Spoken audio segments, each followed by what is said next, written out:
Hi, Adam. Hi, Kim. Hey, Nicole, how are you? Good, thanks. I'll unmute myself. Hello, Nicole.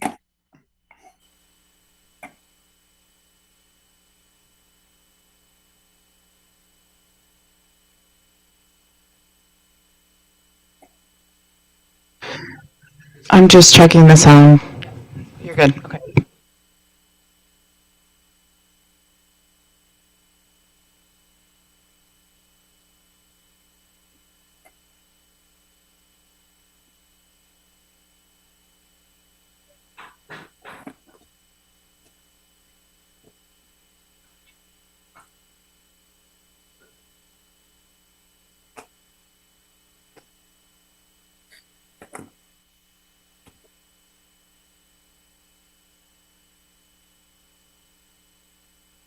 If you talk to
Okay, good evening, ladies and gentlemen. I'd like to call to order the regular meeting of the Council of the Corporation of the Municipality of Kincardine at 5 p.m. on January 28, 2026 in the Council Chambers at the Municipal Administration Center. And some are here by Zoom as well. So we'll go through roll call. Deputy Mayor Clark, Present. Councillor Blackwell, Present. Councillor Kavanaugh, Present. Councillor Hinchberger, Present. Councillor Prenger, Councillor Steinhoff Gray, Councillor Stewart, Present. Councillor Williams, Present. and I'd like to acknowledge members of our staff that are online as well and here and present, and a large contingent in the public gallery. Councillor Kavanaugh, do you have the land acknowledgement? Thank you very much. And through the chair, I would like to begin this council meeting by acknowledging that we are gathered on the traditional treaty lands and treaty territory of the Saugeen Ojibwe Nation, which includes the Chippewa of Nawash Unceded First Nation and the Chippewa of Saugeen First Nation. As a public service organization, we are committed to learning about and honoring Indigenous history and culture. We are dedicated to meaningful actions that will advance our shared journey towards healing and reconciliation with the Ojibwe Nation, the Métis Nation of Ontario, and the historic Saugeen Métis. Thank you, Councillor. Do any councillor members have any amendments, additions, or deletions to or from the agenda this evening? Once again, I'd like to remind council to disclose any pecuniary interest either now or as it arises in the meeting and the general nature thereof. Councillor Blackwell, please. Thank you. Through you, I need to declare on 6.1C the amended and restated municipal access agreement with Bruce Power due to my husband's employment with Bruce Power. Councillor Hinchberger, please. Thank you, through your chair. I'm going to declare for 6.1 Delta Community Improvement Plan 2025 review and 2026 recommendations. I have a relative who may be eligible for one or more of the grants or incentives that are up for discussion and decision. Councillor Williams, please. I'm also going to declare 6.1C due to my husband's employment at Bruce Power and my employment at the Nuclear Innovation Institute. All right, adoption of minutes. We need a mover and seconder that the minutes of the council meeting held on January 14, 2026 be adopted as printed. Moved by Councillors Hinchberger and Councillor Williams. All in favor? That's carried. We move on to a public meeting. We are going to address the file applications S 2025-03, L 2025-08, and Z 2025-20. So this is a public meeting under the jurisdiction of the Planning Act. So at this meeting tonight, there will be no decision that is made by the council members. We are here for information purposes only. So if anyone from the public is interested in this application or wishes to receive future notices of the decision, there is an email address that you can send to the Planning Department in Bruce County, and there is a sign-up sheet on the table to the west back there. If you leave your name and contact information, you can be informed as the process moves through. So first, we're going to receive a report from the planning staff. Council members will have opportunity to ask technical questions, but will reserve comment until later on. Then we'll hear from the public who are here in person, virtually, or who have submitted correspondence. And if there's anyone online who would like to make comment, please indicate by raising your little emoji hand up in the air there.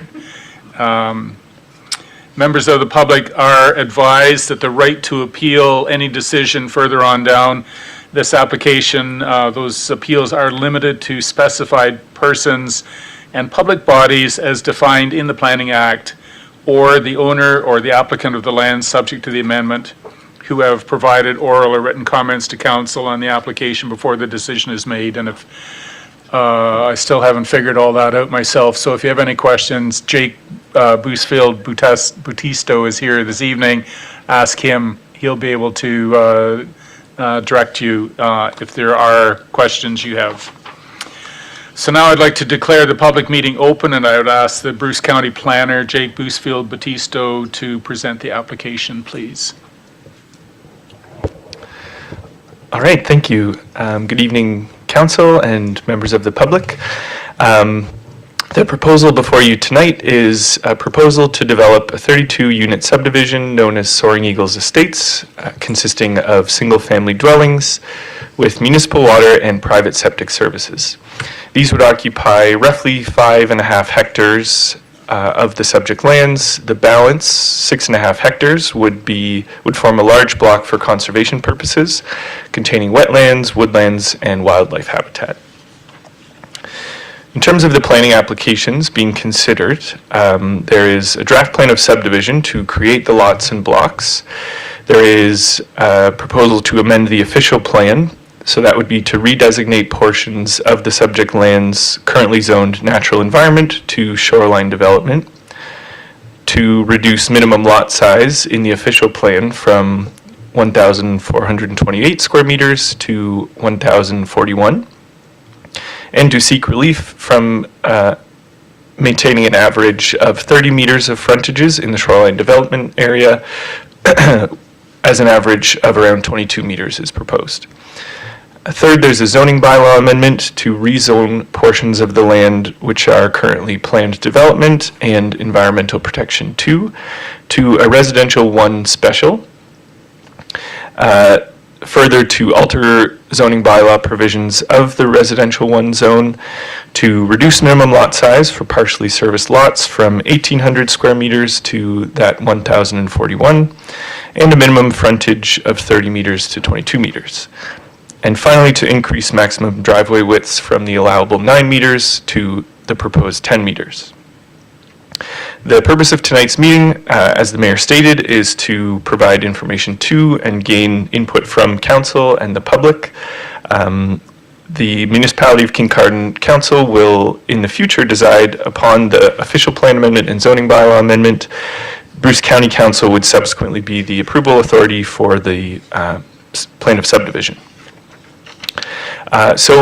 A high volume of public comments were received, 32 from area residents and 2 from advocacy groups, those being Philosopher's Wool Environmental Preserve and Saugeen Habitat Collective, those 2 providing natural heritage concerns. So I wanted to frame my presentation tonight around some of the themes that emerged from those public comments and provide best available information where I can.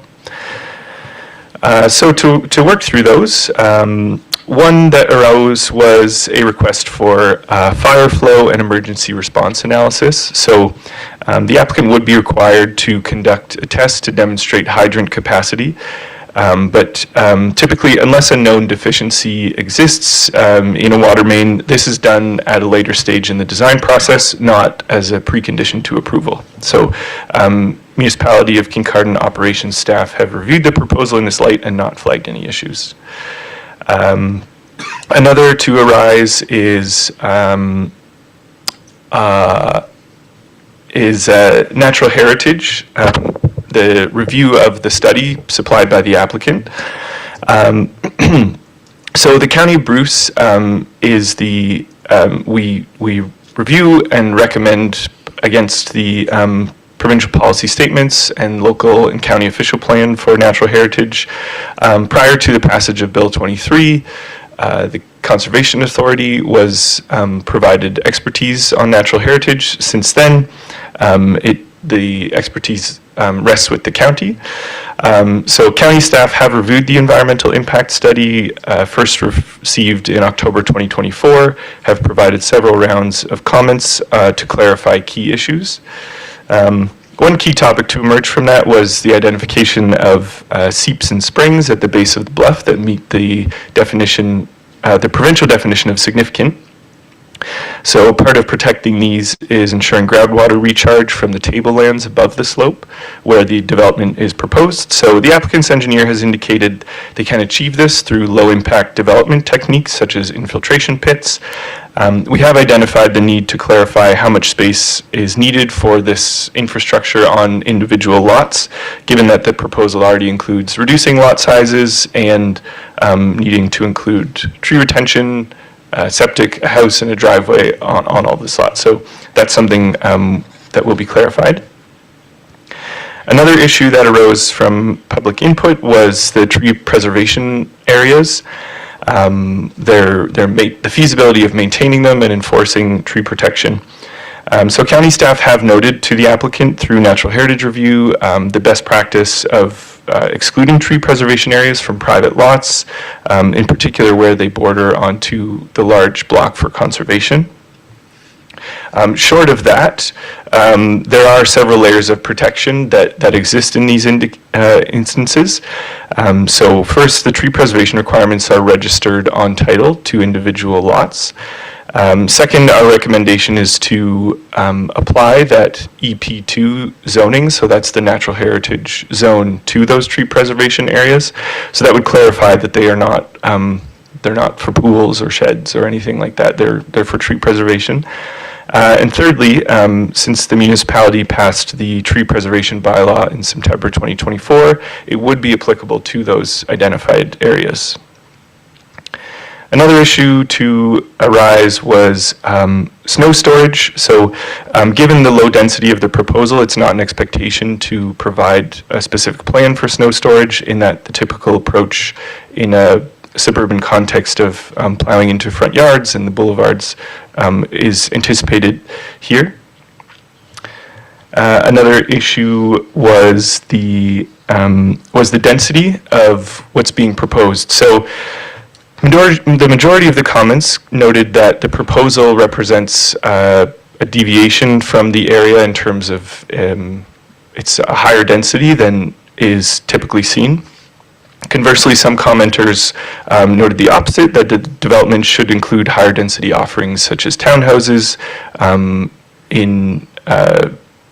to provide affordability. So generally speaking, the shoreline development designation does not prescribe density in units per hectare that we might see in more urban contexts, but rather provided minimum lot sizes have the effect of defining a density in the area.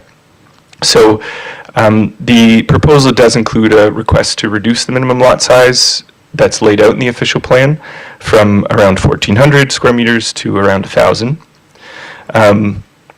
Of note, the lots 19 to 32 exceed the minimum lot size, whereas lots 1 to 18 are undersized and require the reduction. The 1,041 represents the smallest, but there is a range up from there. The overall area for lots divided across the 32 lots does exceed the minimum lot size. As such, the overall density is meeting the intent of that designation, but that the requested reduction in the frontage from 30 to 22 is a deviation from that. Another issue to arise was traffic. So a request for a site-specific traffic study of the proposal. A development access review was completed, which demonstrated using numbers from the Institute of Traffic Engineers. These are estimates based on the type of dwelling, that it would not reach the threshold for needing to do a full traffic impact study. Both the municipality's engineer and the county roads reviewed and accepted this. This is a standard approach to attempt to approximate what a development might add to the existing road network. Finally, an issue that arose was drainage. So there was concerns of flooding in the Eastwood Drive area. The stormwater management plan highlights that the drainage ditch running to the north of the subject lands behind some of those Eastwood Drive properties, it's actually currently in private ownership, and through this there would be improvements to ensure conveying flows and ultimately transferred to the town, that drainage block. So that is not necessarily an exhaustive summary of every single public comment. I look forward to hearing from folks further tonight, but those were some of the key issues. So I'll leave my presentation there. I'm happy to answer questions when the time arises. Thank you, Jake. Are there any technical questions from council members? Councillor Blackwell, please. Thank you. Sorry, just to follow up, what was the smallest frontage that they were asking for? I 22, there may be a decimal point 1 or 2, but none smaller than 22, yeah. Jake, could you confirm the services that are provided by Bruce County regarding natural heritage? Is that an in-house endeavor, or do they rely on external experts to address those natural heritage issues? Sure. So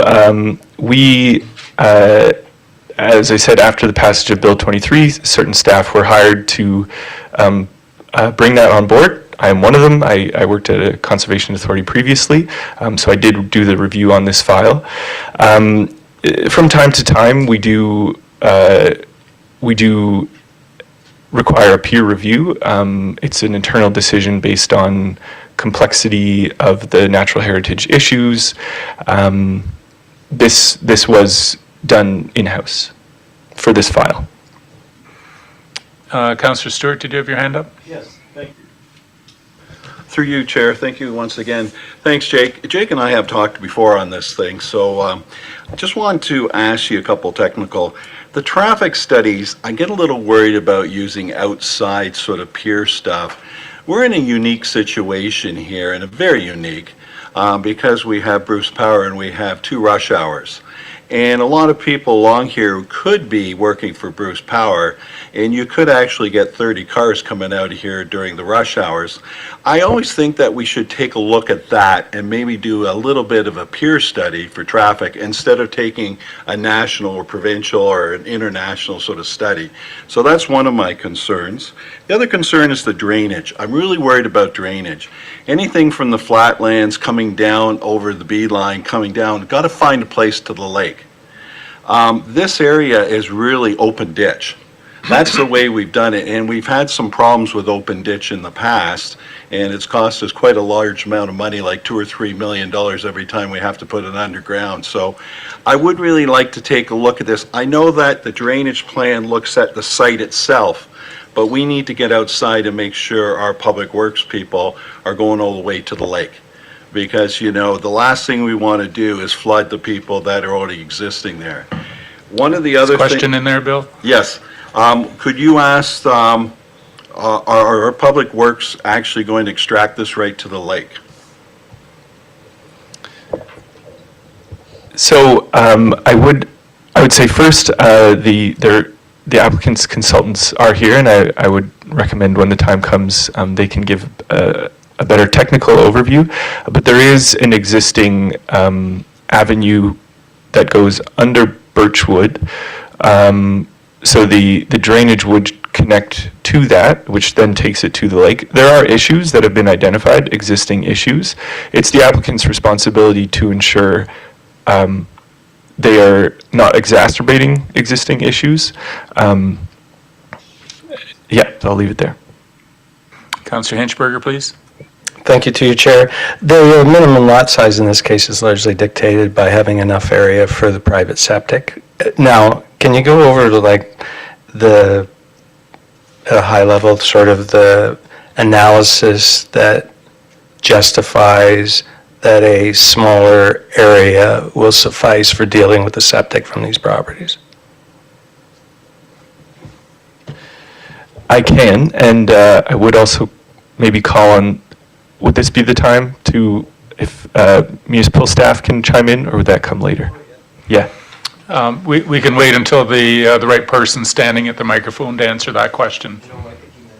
Oh, do you want Dwayne to do it? Are you at the microphone already? I can start with the higher level planning lot size stuff. So the official plan contains a sort of base level 4,047 square meters, translates to 1 acre. Anything above that, you don't need to do anything to demonstrate that you're meeting septic requirements, because it's anticipated to be a large enough lot. So as you go under that, there's a requirement to provide a servicing options study.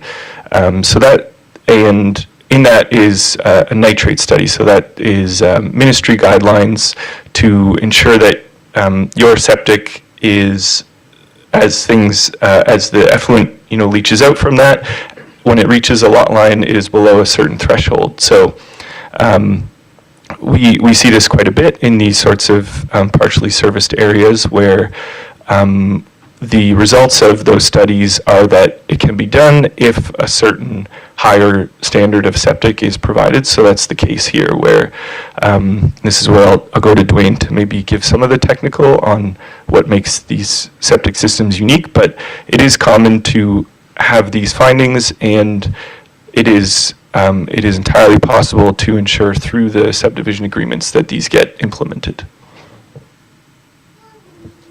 Thanks, Jake, and through you, Mayor. Yes, the septic systems for these types of developments are based on the available lot area. With the uniqueness of this development, we have a tree retention area of about 12 meters wide, leaves us with a building envelope based on our footprint that we have for setbacks, and leaves a certain area for your septic system. Now, based on the design criteria through COBIDE and what the nitrate study was, based on the 32 lots, we were generating about 12.9 milligrams per liter of nitrate, which threshold from the MOE guidelines is 10. So through that, we had to find a system that would fit these lots, but still generate a number below 10. And to do that, a tertiary system's basically your only option, based on the limited area we have to not reduce the tree retention area. So it gets pretty technical and pretty specific on what types of systems must be used.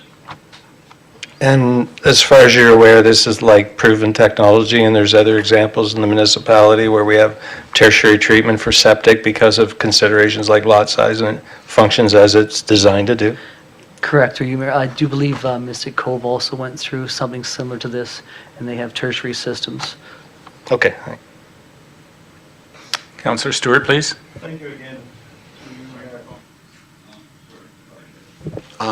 Thank you again. Through you, Mayor. This tree preservation sort of territory, which I think is necessary, especially when you're putting a new development inside an older area. Who would own that property? Would that be donated to us like parklands? So that the trees retention area, you said around 12 meters high, would that be a parkland, and would that be under our ownership and our control? Or would that be basically some sort of type of addition to a lot, maybe that they're not allowed to take those trees down? Or would it be our property? Because I'd recommend that if we're going to do this, we may as well own the property and make sure those trees have a buffer between the old and the new.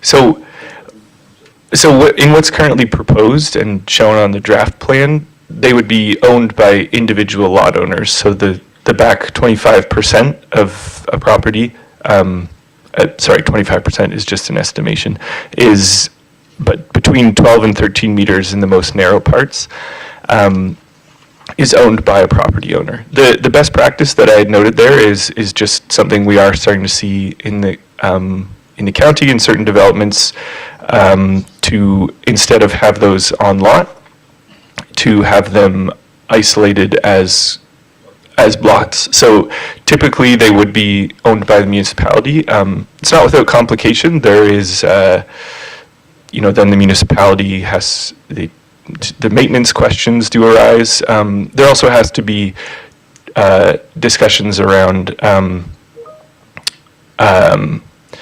if this will throw off all of their calculations for lot coverage, probably rear yard setbacks, those kinds of things. So requires creativity in terms of probably further amendments to the zoning bylaw, recognizing that there's more lands that are being held sort of in common there.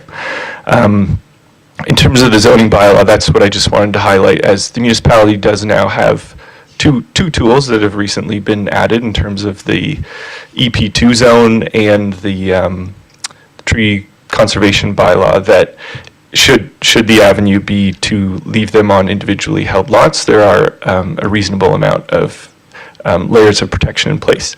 And then finally, I'm not sure if this was part of what you were asking, but there is the 6.3 hectare, the very large parcel below the bluff. Perhaps the applicant will be able to speak to it more, but as of now, I understand the intention to find a willing partner, conservation organization, or the like, to assume that large parcel. That'd be block 36. Yeah. Okay. Thank you for those questions and responses, Dwayne and Jake. So now we're going to move on to hear from members of the public. There is a specific process we go through here, just to make sure everyone has opportunity to make their presentation if they do choose. Is the applicant or agent for the applicant here? And I'm guessing because you're standing up that you would like to say something. So when you come to the microphone, please, just give your full name for the record before making your comments. Because we're expecting some significant participation, I'm going to be sort of firm at the 5 minutes, either wrap it up. There's always opportunity. If you believe that you've been shortchanged on your presentation, you can still send it to council that we can read any of the comments that any participant would like to make. So please introduce yourself. Away you go. Thank you, Council, and good evening. My name is Dana Kiefer. I'm a Senior Development Planner with Cobite Engineering, and I'm here on behalf of the applicant. I do have two colleagues with me, Steve Cobbeen and Amy Hoffarth, both engineers who have worked on the file, and then the proponent is here as well, Bogdanovich Homes, so they both are a developer and builder. I'm going to move really quickly. If you're going to be firm on the 5 minutes, then we're going to skip to the good stuff. So as Jake mentioned, 32 lot subdivision for single detached dwelling, asking for a local official plan amendment, zoning bylaw amendment, and draft plan of subdivision. It is designated secondary urban community, natural environment and shoreline and development in the Kincardine official plan, and EP and PD in your zoning bylaw. So just want to note for council that an archaeological assessment, a development access review, an environmental impact study, a water budget evaluation, a servicing option study, including nitrates and D54, planning justification report, and a stormwater management report were submitted in support of these applications. We as proponents, consulting engineers and planners or proponents never decide what gets submitted in support of applications. That is required by the approval authorities, being the County of Bruce and Kincardine. As Jake mentioned, the EIS was peer-reviewed by County of Bruce. The proponent went through 2 rounds of comments and additional field surveys to satisfy that review, and the proponents pay an additional fee for that service. Additionally, anything that was engineered, including the servicing option study and stormwater management plan, have been reviewed by Kincardine's engineers, being BM Ross. So the subject lands have had several different owners over the past few decades, all with the intention to develop it into a subdivision. They've gone through previous rounds of studies, so the shelf life of an EIS is about 5 years. It's had 3 EISs with the intention to develop it in the last kind of 15 or 20 years, and it just hasn't progressed past that. Subject lands have also gone through a stage 1, 2, 3, and 4 ARC study in the early 2000s. Did want to highlight for council as well that the zoning on the subject lands has very recently changed through the update to your bylaw. You can see on the left hand that the majority of the lands were planned development prior to the implementation of your bylaw, and on the right hand that they changed to EP. This is largely to recognize that there are significant woodlands on the lands, but I did want to highlight for council that this is not a hazardous, as is normally mapped by EP, as in, the slope's going to fail or it's going to flood. They really have, through this EP2 zone, just zoned those significant woodlands, and significant woodlands are not considered a hazard to be developed in. Secondly, the property is largely 2 portions. They're separated by quite a large slope. And so we have the tablelands that are adjacent to Bruce Road 23 that are going to be developed. And then we have the majority of the environmental features that are going to form one large block and be conserved. So 73% of the woodland is to be protected. And the development portion of the lands are separate from these sensitive lands by that significant grade change between the two. Also wanted to note for council that there is an existing drainage ditch. This does actually drain all of that Eastwood subdivision and the portions of Birchwood. It has been under the ownership of the subject lands and not under municipal ownership. As part of this development, this would be transferred to the municipality of Kincardine and will then fall under their maintenance schedule. This should help alleviate some of the drainage corridor maintenance concerns that have been raised through the public process. The stormwater management does use existing infrastructure currently owned by the applicant that I previously highlighted, and the municipality to outlet the water directly to Lake Huron. A portion of this open channels, to Mr. Stewart's earlier comment, will be enclosed in a pipe within the boundary of the lands. You can ask questions of the smarter people than I later on about what's going on there, but it is a portion of it is proposed to be enclosed into a pipe. The existing ditch capacity for all the rest of the lands not being enclosed has been confirmed to be adequate. And then, as no pond is proposed for the development, 2 OGS, or oil grit separators, are provided to provide quality control, making sure that that stormwater that enters the ditch is free from pollutants and sediments prior to its entrance into that ditch system and eventually out to the lake. Did want to touch again on a couple notes that Jake previously did. So the subject lands are in a settlement area. So everything west of Bruce Road 23 is considered a settlement area, and all of our planning policies are driving development into those areas. The overall density of the proposal is 2.6 units per hectare. That would include that large environmental block. When we take that out, the overall density is 5.7 units per hectare. For council's reference, anything in town on fully serviced in a new subdivision, we're looking at 15 units per hectare being the minimum. So we are still talking about a very low density development, despite the fact it is a little bit denser than the surrounding neighborhood. The proposal respects both the established built form and the built boundary found in this area of Kincardine. We are proposing single detached home. It's surrounded by single detached homes, and on that western side of Bruce Road 23. Tertiary treatment septic systems are required on all the lots. We did submit conceptual lot plans that shows we can fit everything, including the house, the septic system, and the required tree retention areas. We are confident that we can fit everything on the smaller lot sizes. And finally, that this is an infill lot.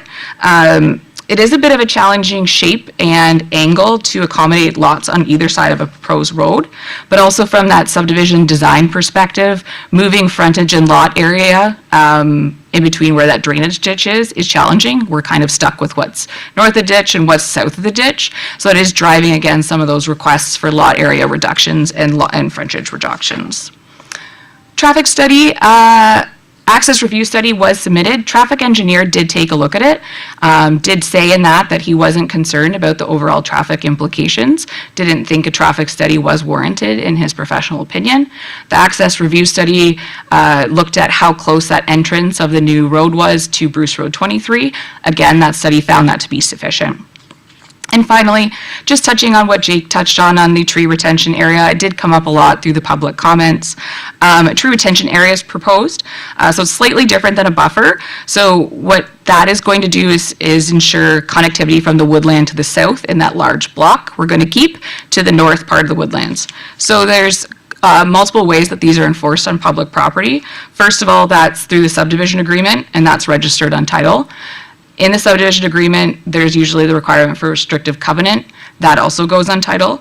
Through the zoning, through municipal review of the building permit, lot grading, and drainage plans. So those will have to be consistent again with that tree retention area and show them on them. And then finally, through your guys' tree retention bylaw. I'm very happy to take questions. Hopefully I'm under the 5 minutes. You haven't stopped me yet.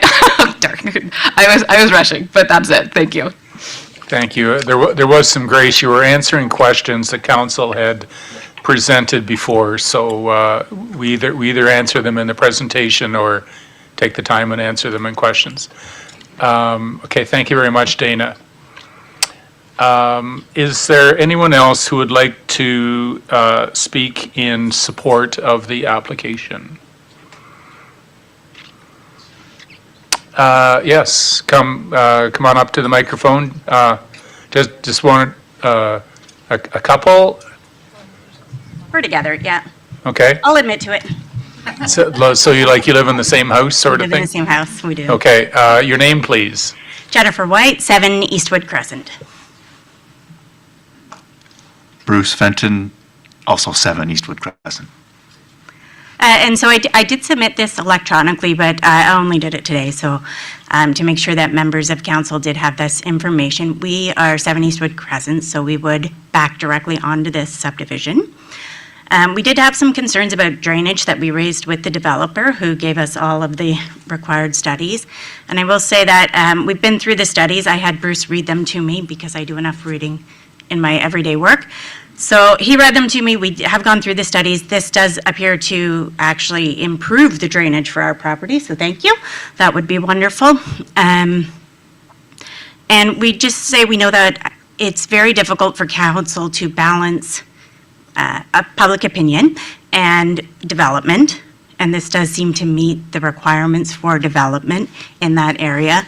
The other good thing that I did see is tertiary septic systems, as far as I understand, are inspected annually. That's the requirement for them to be inspected annually. My septic system at the top of that hill has no requirement to be inspected.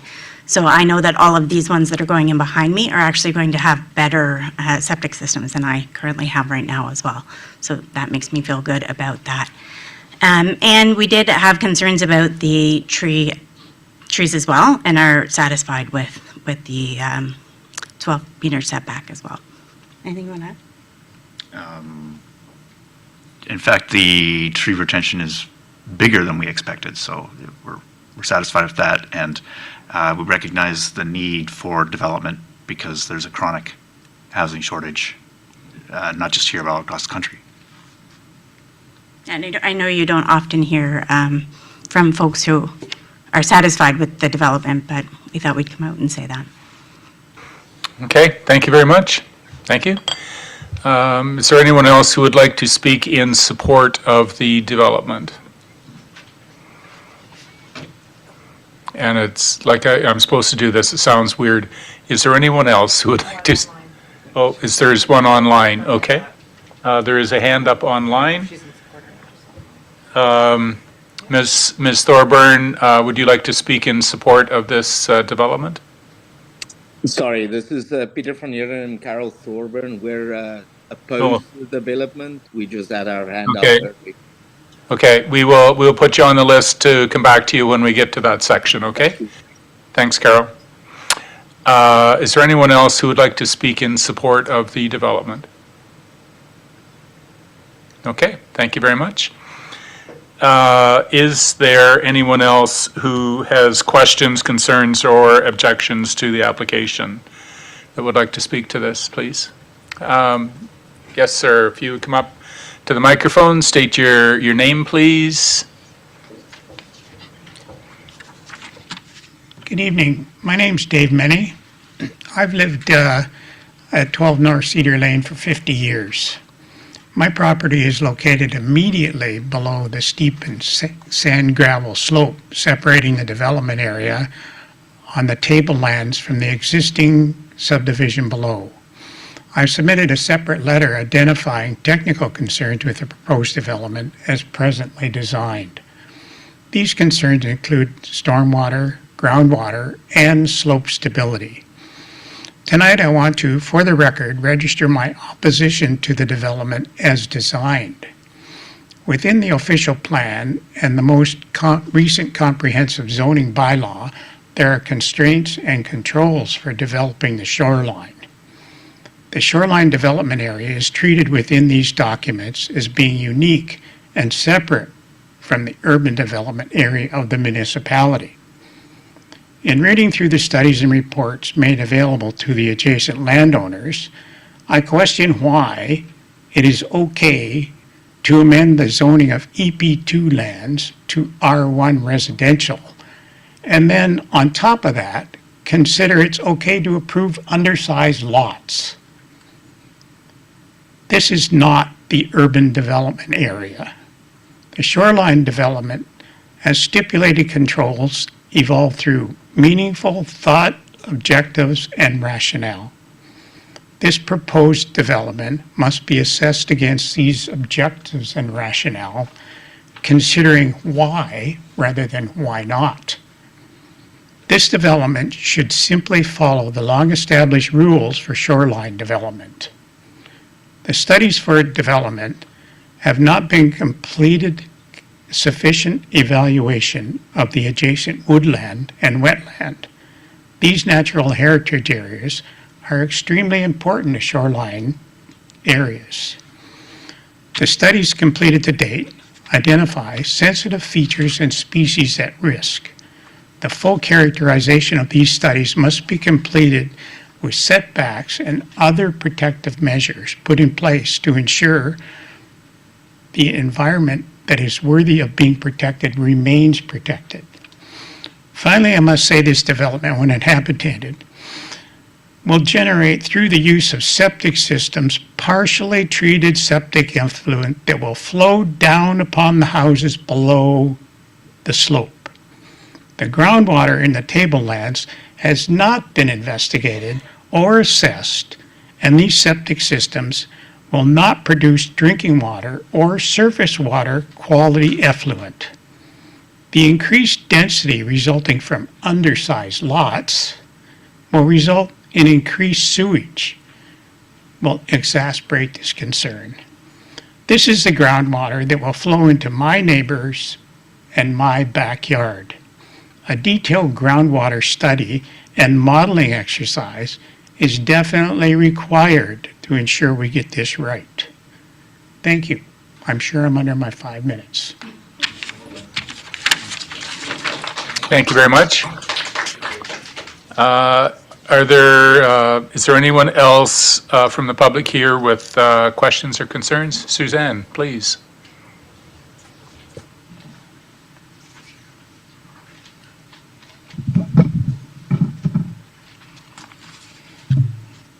Good evening, Mayor, members of council and staff. My name is Susan Brissett. I'm a longtime Kincardine resident, a Bruce Power retiree, and an entrepreneur working in safety, risk, and public engagement in highly regulated industries. I've lived on Eastwood Crescent in the Huron Highlands subdivision for more than 25 years, and my property backs directly onto the lands proposed for the development. I love the neighborhood. I love the trails, the wildlife, and the municipal park recently upgraded by the lake. I want to be clear about something at the outset. I am not a planning expert. And frankly, it concerns me that residents like me must spend countless hours learning technical regulations, interpreting consultant reports, and mobilizing neighbors just to understand what's being proposed and how it may affect us. Some of the reference materials cited in the proponents' reports were not even accessible due to cost. That's not a small thing. Transparency matters. I do want to thank Councillor Bill Stewart for helping me to understand the planning process and the purpose of tonight's meeting. I also want Council to know that many neighbors share my concerns, and I'm pleased to see how many have submitted written comments and are here this evening. My written submission outlines many issues, but tonight I want to focus on 3 fundamental problems with the proposal.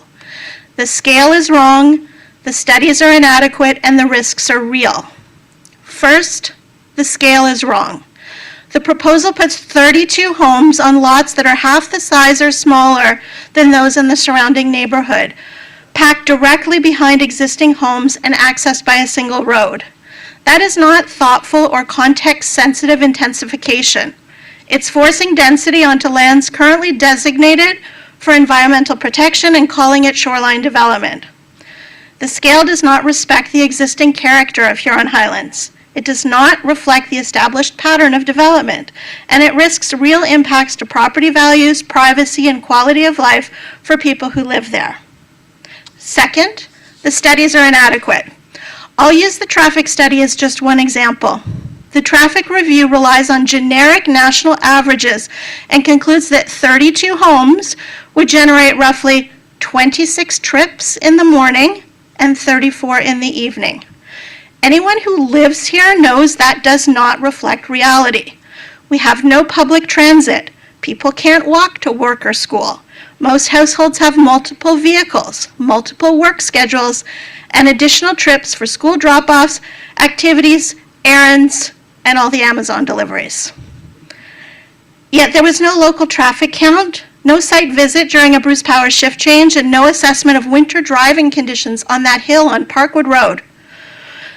The traffic review itself is less than 2 pages long. It confirms only that minimum intersection spacing standards are met. Minimum standards are not the same as safety. There's no fire flow analysis. There's no winter runoff or snow management assessment. There's no analysis of how removing mature trees will affect wind exposure, drifting snow, or visibility on Parkwood Road and the B Line, a critical access route to Bruce Power. And we all know what this January has looked like so far: road closures, whiteouts, and unsafe driving conditions. Now imagine removing that tree buffer that currently breaks the wind south of Lorne Beach and adding 32 new driveways feeding into the corridor during a storm. Third, the risks are real. The engineering report acknowledges that post-development stormwater flows will nearly double, and there will be a groundwater recharge deficit of more than 5,000 cubic meters a year. Like I said, I'm not an expert. It sounds like a lot. The proposed mitigation relies heavily on a tree retention buffer that sits within the private lots. That means it can be cleared by future homeowners at any time. A mitigation measure that can disappear is not a protection strategy. I've lived beside this land for 25 years. I've watched the deer, foxes, owls, bats, salamanders, turkeys, woodpeckers, dragonflies, countless others. This is not an abstract planning concept. It's a functioning ecosystem that connects neighborhoods, protects lakes, and supports biodiversity. So what am I asking? I'm asking council to require the proponent to do the work properly. That means independent peer reviews of the environmental and engineering studies, a real traffic study based on local conditions and seasonal realities, a fire flow analysis, a winter conditions and safety assessment. I'm asking council to recognize that the proposed zoning changes introduce real harm to drainage, groundwater, mature tree cover, neighborhood safety, and Lake Huron itself. And I'm asking council to send a clear message that density must match context. 32 lots do not belong here. 5 or 6? Maybe. But this proposal goes too far. I'm not opposed to thoughtful development, but this development as proposed is inappropriate for the location. The scale is wrong, the studies are inadequate, the risks are real. Thank you for your time.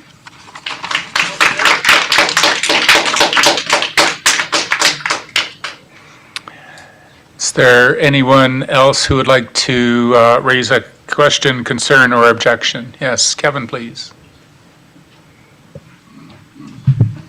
Mr. Mayor, I did send a PowerPoint, not sure how I could access that. Can you say your name in for the record, it's please? Kevin Larson. Thank you. And I saw the, yeah, that works there.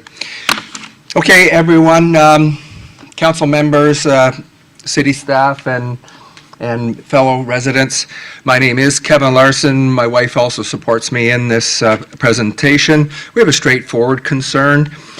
We live in the schoolhouse right adjacent to the development, right on County Road 23. The house historically has been referred to as the Lorne Schoolhouse, and many of us will know some of the history there. The blue area is where we live, right next. And a picture that you can see here of the old schoolhouse from Heritage Kincardine. I was snooping around Bruce County Museum and I got an old picture of a class from 1906. So the history of Lorne in the area, the Lorne Schoolhouse,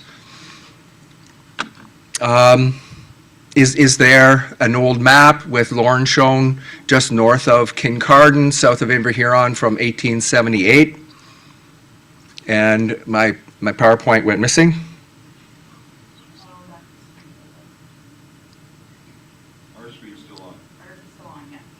There it is. So also an older picture from 1880. The schoolhouse is identified there, and just north of us is the old grist mill and the Lorne post office. So the schoolhouse has some history. Part of the history, at some point, someone planted some trees right on the property line. So if you look at those orange stakes to the left of those trees, they're within, for one, maybe a foot, maybe 30 inches of the trees. The third tree is one behind me when I took that picture. When you do a calculation of the age of the trees, they're estimated to be 100 to 143 years old. So we oppose the proposal. The tree retention and protection plan provides no protection for those old I'll call them heritage trees. The roots go into that subdivision. If a future owner were to be installing, for example, using an excavator, install a fence, or do anything along that property line, the roots are vulnerable for those trees. We looked at the municipal tree bylaw, and there is no protection for those trees for us because they're Norway spruce, which was introduced in the 1800s, early 1900s. They're not native trees. That's the excerpt of the tree retention plan there. None of it deals with future owners of those lots, and that's been mentioned before and in the written submissions. I've mentioned the first one is if there's work being done by the owner of the lot next to us, there's no protection for those trees. Second one, the neighbor could actually insist on us pruning those trees and removing 40% of the trees, because they're right on the property line. You please prune your trees. Those pine cones are dropping on our property. So we have no protection, no bylaw in town protects us against those trees. And I've mentioned the bylaw. So we do not support the proposal. We're worried about those trees, and given the historic nature of the property, and at some point, someone in the area planted those trees, and it could easily have been part of a hedge dealt with to be a windbreak for the school. Thank you.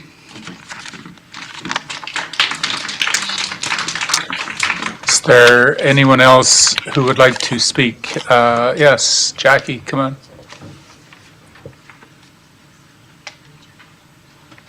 Good evening. Thank you, Mayor, Council, and staff. My name is Jackie Arnold, and I live at 215 Birchwood Avenue in the Lake Huron Highlands subdivision, and I've been a homeowner there for 24 years. I want to start by acknowledging that I do support growth within the municipality of Kincardine, and I recognize the need for housing today and into the future. So my concerns aren't about growth and development itself. It's about whether this particular proposal reflects good planning for this rural subdivision. My understanding, and has been explained tonight, that this proposal requires rezoning approval to allow for smaller lot sizes and increased density within the long-established rural neighborhood of Lake Huron Highlands and Kinhuron subdivisions. And I'm curious if this type of zoning change is justified given the context of this build. These subdivisions were planned as rural lakeside subdivisions designed with larger lots and with environmental constraints built in.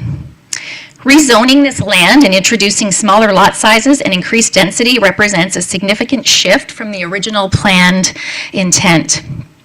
As a resident of this neighborhood, I'm looking for a clear neighborhood-based planning rationale as to why this level of density is appropriate in this location and in the context of the overall subdivision. And so it makes me think about suitability versus availability. So, this isn't whether the land shouldn't be developed in some form, but the question is whether the rezoning to allow this level of density is appropriate for this already established subdivision.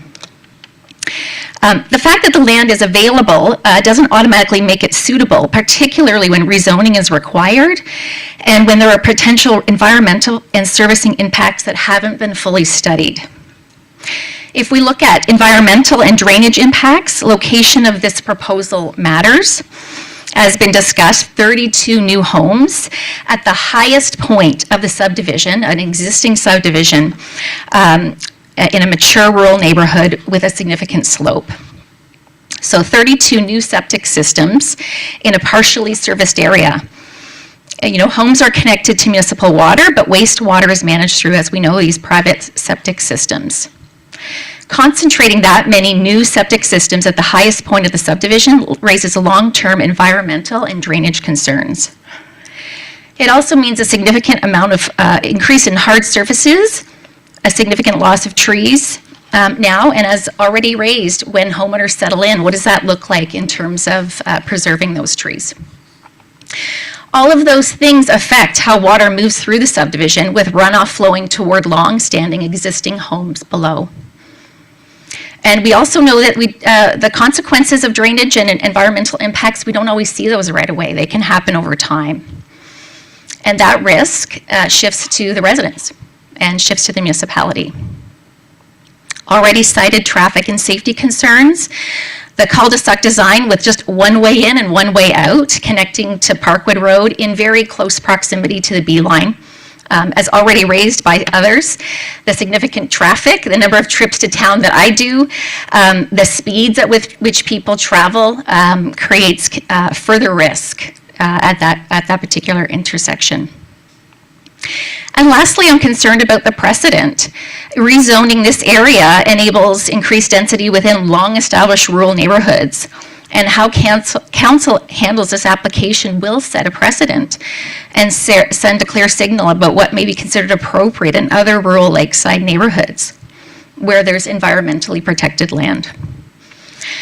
So what am I asking for? For council to think very carefully about this decision, to require thorough site-specific studies, to ensure protections are enforceable, and to really consider whether this is the right location and right density for this rural subdivision.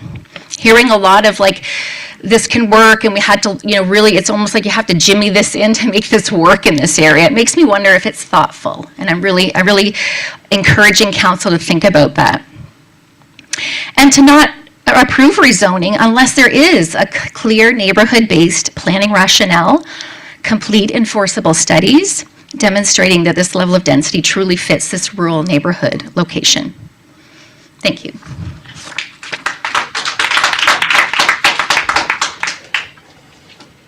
Is there anyone else here from the public with any questions, concerns, or objections to the application? We're going to go to Carl online. He's had his emoji hand up for a while. Mr. Thorburn, are you ready to make your presentation? Sure, I just have a few words. This is Peter van Heerden and Carol Thorburn from 11 Eastwood Crescent. Firstly, we just want to say we're not opposed to development, but our major concern is density. We understand we're in a housing crisis, but $32 million homes is not going to solve that. That doesn't cater to the need that our country has. For us, it's the density behind our property. We would go from 0 neighbors on that side to 4. As previously mentioned, there's a lot of concerns for traffic, stormwater, etc. Our property specifically has 2 culverts running the site, which wasn't on their planning documents displayed in their presentation tonight. Plus, our previous owner additionally added a French drain running the length of the property out of concern for the runoff, just with no houses back there. My understanding is also historically that in like heavy flood years, the lower our neighbors towards the lake would actually flood.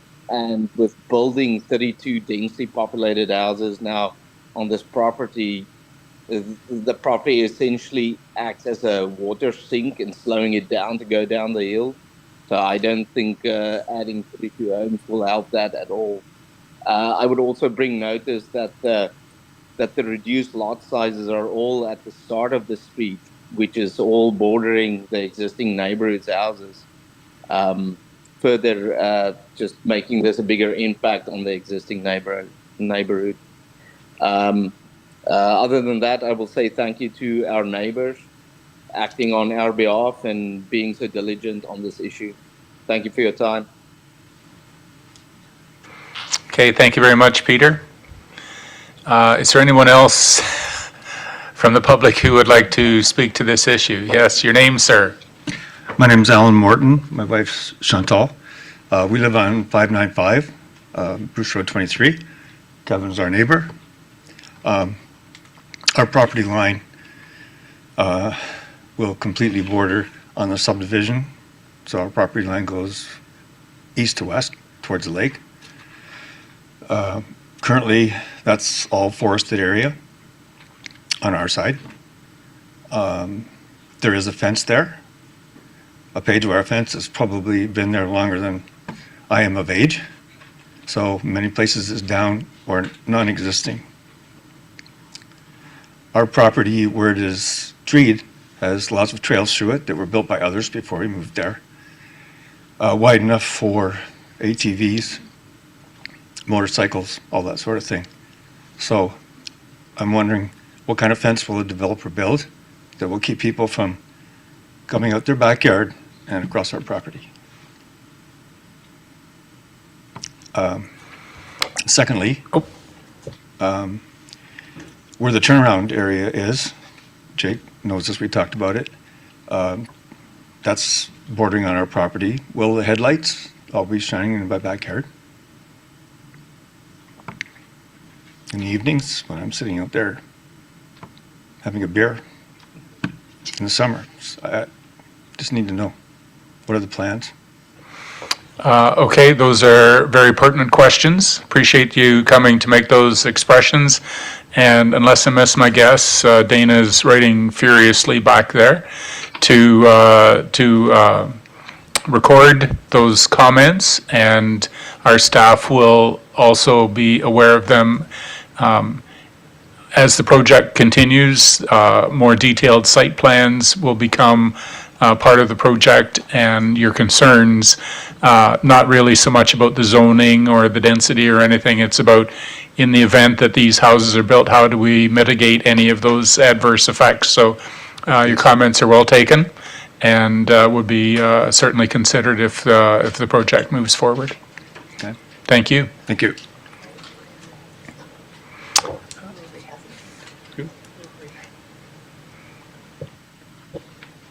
I see your hand, Rory. We'll get to council members in a bit, okay? Thank you.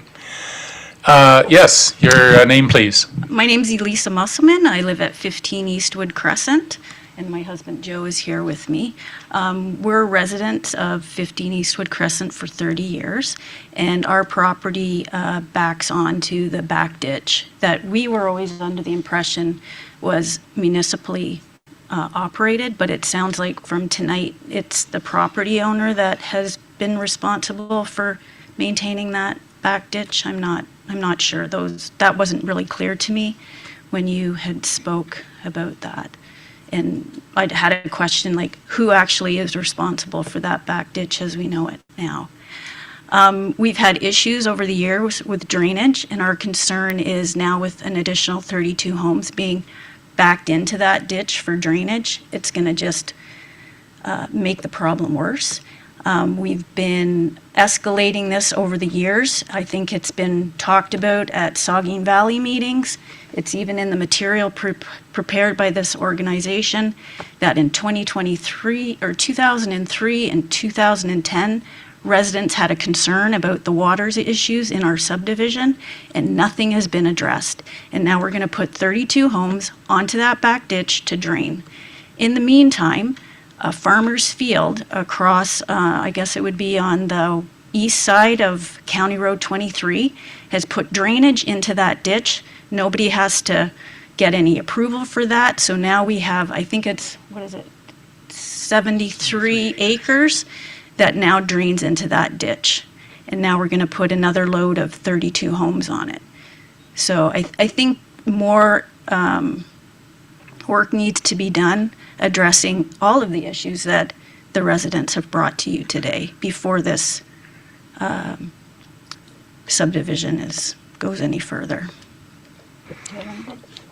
Well, I'll just add to the drainage concerns. I've taken it on my own accord to clean out the culvert pipe at the top of that hill that slopes down towards our property, because it constantly gets plugged with debris, and then the water's got nowhere to go but out and around it, and then down the hill and through my backyard. And that's not with the 100-year storm that is always talked about in these studies. That's just a normal Bruce County storm. And in the past year, we've had 2 instances where the water has come up so high in that back ditch that some of the properties down that way have French drains going out to them. and the water comes so high that it almost goes over top of the pipework going into that drainage ditch, which then leaves the only other place for that water to go eventually is back into the water under the house.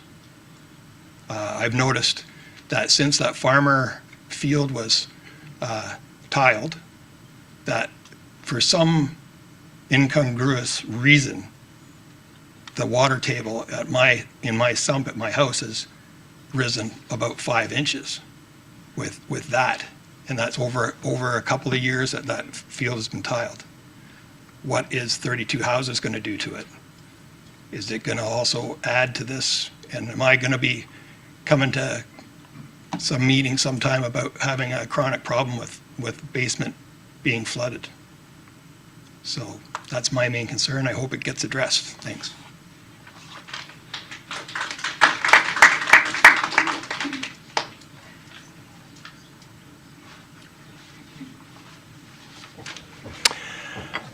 Is there anyone else with comments in regards to the proposal? Yes, please. My name is Tara Wood. I reside at 13 Eastwood Crescent. So I'm immediately adjacent to the proposed Soaring Eagles estate development. And I am speaking tonight because of concerns that I have specifically with the environmental impact study. I hold a Bachelor's of Science and a Master's degree focused on climate change and science communication. I do want to add that I'm not opposed to growth, but I'm opposed to decisions being made on the basis of incomplete, inadequate, and methodologically flawed information, and I believe that's the situation that we're facing here. So I want to start with the name of this project, which I think is somewhat ironically called Soaring Eagles Estate, which of course invokes the bald eagle, a species of special concern in Ontario. Yet the environmental impact study acknowledges that suitable eagle studies habitats exist on this site. It simultaneously concludes that eagles are not present without conducting a dedicated raptor survey. The Bruce Peninsula is one of the most important raptor migrating corridors in Ontario. Bald eagles are known to overwinter in Bruce County. I saw one about 2 weeks ago. So to dismiss the eagles' presence based on a survey that were never designed to detect them is not defensible science. This pattern continues throughout the environmental impact study. There were no systematic mammalian surveys conducted at all. There were no den surveys. There was no winter tracking. The report relies on what they call incidental observations and speculation that, quote, other common species are expected to be present. This is not evidence. Over the years that I've lived there, I have personally observed foxes, coyotes, deer, squirrels, chipmunks, many others, and most notably ermines. Ermines are a species of note because they are considered secretive and elusive predators, while their presence indicates a complete and functioning food web. And the EIS does not mention mustelids at all. So under the species, at-risk assessment is also incomplete. The black ash, which are an endangered species, have been identified on the proposed development, but surveys have only been conducted along parts of the proposed road. The remainder of the site is scheduled to be surveyed later after key planning decisions are already made. So the broader issue here as well is that the environmental impact study treats wildlife as a checklist, not as an interconnected system. This land supports a full food web from small mammals to predators to raptors. Fragmentation and removing forest does not just remove trees, it collapses ecological function. Edge effects, artificial lighting, domestic animals, traffic, and human disturbance will affect wildlife well beyond the development footprint, including on my property and those of my neighbors. And finally, I want to raise a public safety issue that as to date, seems to have received little attention.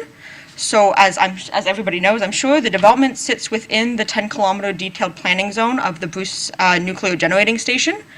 My concern is that adding 32 new households adds people's, vehicles, and evacuation demand.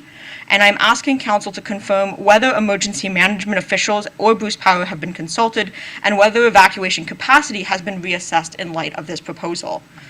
So in closing, this proposal does not, the environmental impact study is incomplete, key surveys are missing, and species at risk assessments are unfinished. Uncertainty is being treated as acceptability. The wildlife that lives here cannot speak. The responsibility falls to this council to ensure that development decisions are based on sound evidence, not assumptions.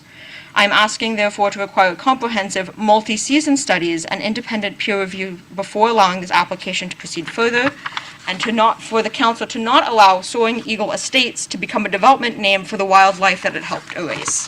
Thank you.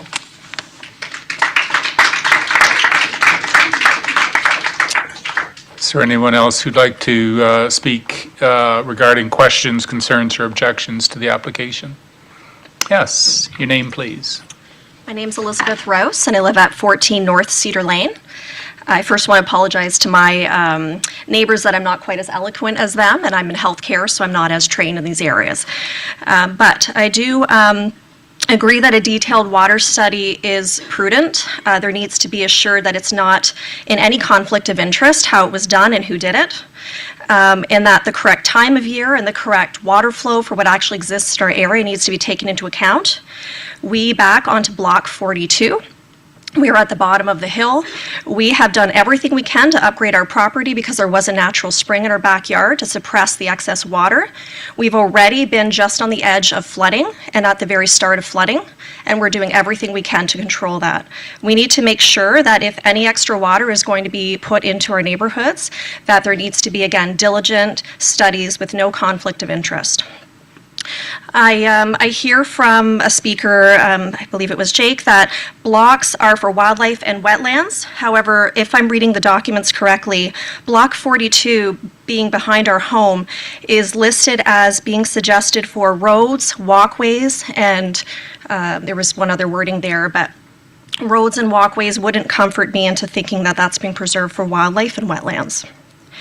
Also, I wanted to suggest also that tree retention area cannot be enforced if it's not owned by the municipality. We all know that once a private owner is in charge of these conditions, it will not be enforced. We are concerned that our community home values will be affected.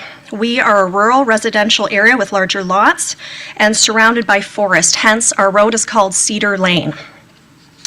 Will there be forest edging preserved directly behind our lots so that we can have the quality of life we're used to and why we bought this property? And also to preserve the value and the nature of our lots. And how will that be enforced? We're concerned about the natural heritage assessment that we were told passed all the check marks. Jake stated that he is on that board. I believe that is a conflict of interest. We know that when we are friends with people, we naturally want to side with them. I believe that it is prudent that we have a third-party neutral assessment with no conflict of interest. Thank you.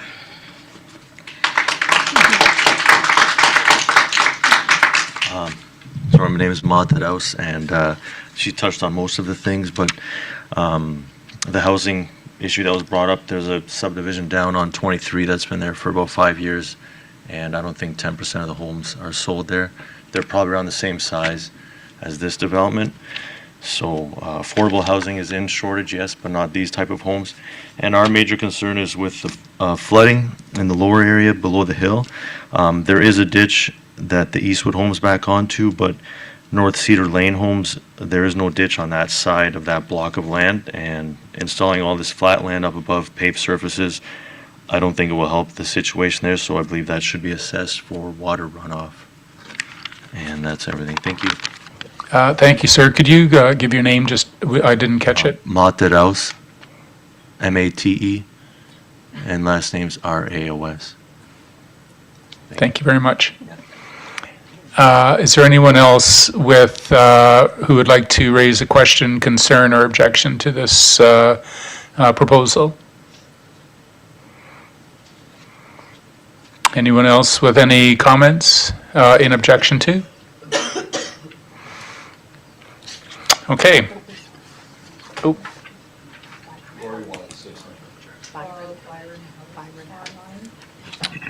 Okay, we have another gentleman online, Mr. House.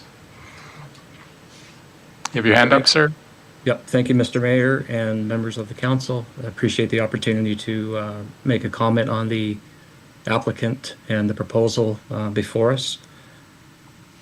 Regarding the Soaring Eagles subdivision, it's not clear to me what the purpose of the environmental protection is if we're going to consider a residential area with such density. So I would just ask the council in their reflection, I know tonight's not a decision, but a decision will be made to justify the rezoning from environmental protection to something of this magnitude. It really brings into question what the intention of Block 42 is. And while the applicant has shown a crosshatched area that looks like addresses that concern that it will not be future developed, the fact that we're actually looking at high density residential area in a previously environmental protected part raises questions that Block 42 may be in fact developed in the future. I can attest as a resident of Eastwood Crescent that the water table is in fact high, that we have already seen changes over the years in the negative direction to that water table level. The residential area that's being proposed, it's not clear how that would be mitigated in any way with the proposed drainage. And in fact, Block 42 being developed in future will most certainly aggravate the situation for both folks in Eastwood Crescent and Cedar Lane. So my comment to council is reflect carefully on the solutions being provided to alleviate housing and the purpose of environmental protection, and cognizant of the precedents being set. Thank you. Thank you, Mr. House. Appreciate the comments. Is there anyone else with comments regarding an objection to this proposal? Okay. Yep. Your name, please. Brenda Moak, 17 North Cedar Lane. I've lived at 17 North Cedar Lane for about 13 years. I have a young family, so I'm here to speak as a family. My children will be affected by 32 homes in our community. They move freely around our neighborhood. There's a lot of young families that live in our neighborhood. I ask the council that you think about that when you're making your decision as a mother. I would just like to add, I keep hearing this is a unique situation, a unique development. Why are we making it unique? Why don't we just stay with the shoreline development plan that is in place? High density makes no sense up there. If we have to put in special septic tanks to mitigate the runoff, of course we're going to have to all but clear cut this neighborhood to shoehorn these homes and septic systems in. It just doesn't make sense. The density does not make sense. Thank you, sir. Could you give your name, please? Chris Moak. Chris Moak, 17 North Cedar. And how do you spell your last name, please? M-O-G-K. M-O-G-K. Thank you very much. Is there anyone else with comments regarding this planned application? Anyone else? Okay. Jake, were there any written submissions that were not already discussed in the planning report presentation or oral submissions? Just the one from the first speaker, so it covered what she provided by email today. All right, do council members have any final questions before we close the public meeting and discuss the recommendation that we have before us this evening? Councillor Kavanaugh, please. Thank you very much, and through your worship, a question for Jake. One of the things that was may have been resolved offline before coming here was a question from Ms. White about the ambient light or light pollution with the development of an additional street. Is that something that will be incorporated in studies or looking at going forward?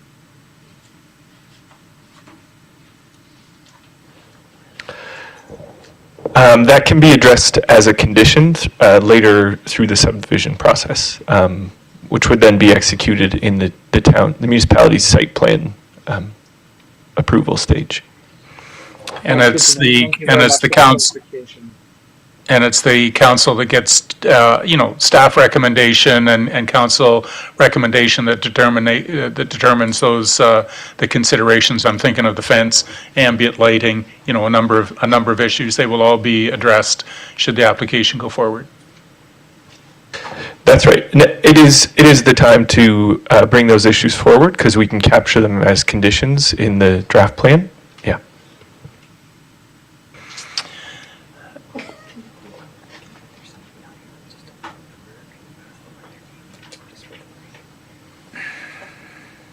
Okay, I have a request here from our clerk. There's a participant online that has a phone number.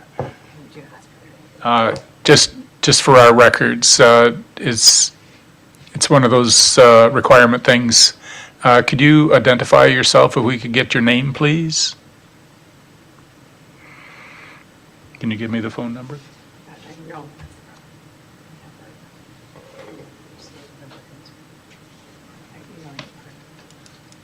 It ends in the numbers 024. If that's your phone number and you're online, we're glad that you're here, but it's just a requirement that we know who's here, that's all. Okay. Council, technical questions. Councillor Blackwell, please. Thank you. Through you, I'm just wondering if I can ask the planner this because I expect you'll know more than me. One of the concerns raised was around trees that are on a boundary line. When we were going through the tree protection bylaw, one of the conversations that came up was under the Forestry Act, there is already existing protections for boundary trees in which the roots or the trunk of the tree crosses over a property line. Would my understanding of that be correct, that those trees, if they are that close to a property line, that the new property owner adjacent would be responsible for also protecting those trees? I'm sorry, I'm not familiar with the specific legalities of that. I'd be happy to look into it, though, for the future. Councillor Stewart, please. Thank you. Here we go.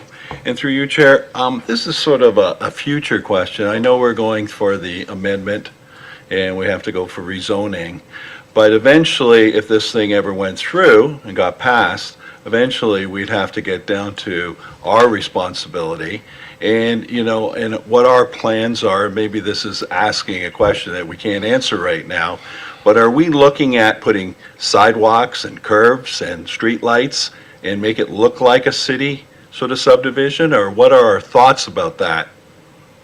Or have we even thought about that yet? Yeah, I guess that's through you, Mayor.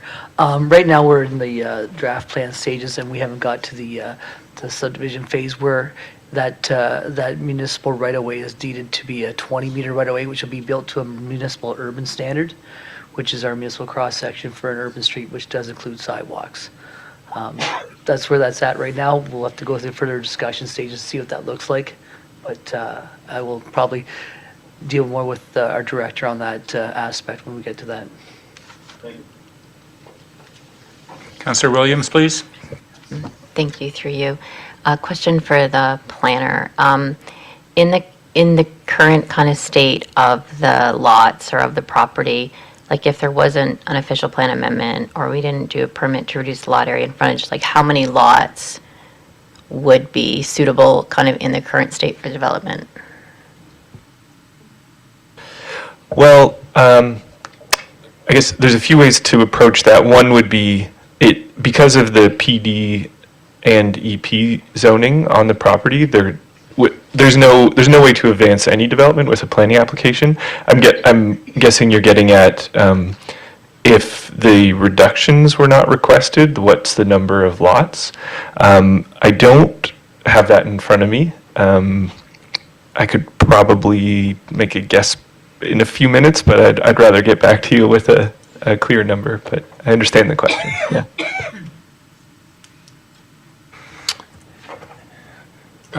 That wouldn't be one of council's prerogatives to tell the developer how many lots they can or can't put on a thing. That's their right to apply for X, Y, or Z, and we have to make the determination of that. But I understand the question you're asking. Go ahead, please. No, I appreciate that. The intent of the question was to really understand, there was a lot of conversations or concerns raised about density, to understand how much of a difference of a density would there be without the reduction. Councillor Pranger, please. Thank you. I have a question about the tree retention process. There's been a few questions, it's been raised a few times tonight, and I've always, to be honest, it's a little embarrassing to admit, but I've always struggled with this myself. So maybe you can clarify tonight. When a plan of subdivision gets final approval and there's a tree retention plan in place, does that tree retention plan transfer on title to any future owners, or is it only the developer who's responsible for developing with that in mind, and then as the concerns have been brought up that future owners can then go and encroach into that tree retention area? It would be registered on title, so any future owner of the property is held to the same standards as the first owner. And then I'm sorry about that. Follow up, if I might. And this is probably for our staff, who's responsible for enforcing that in the future then?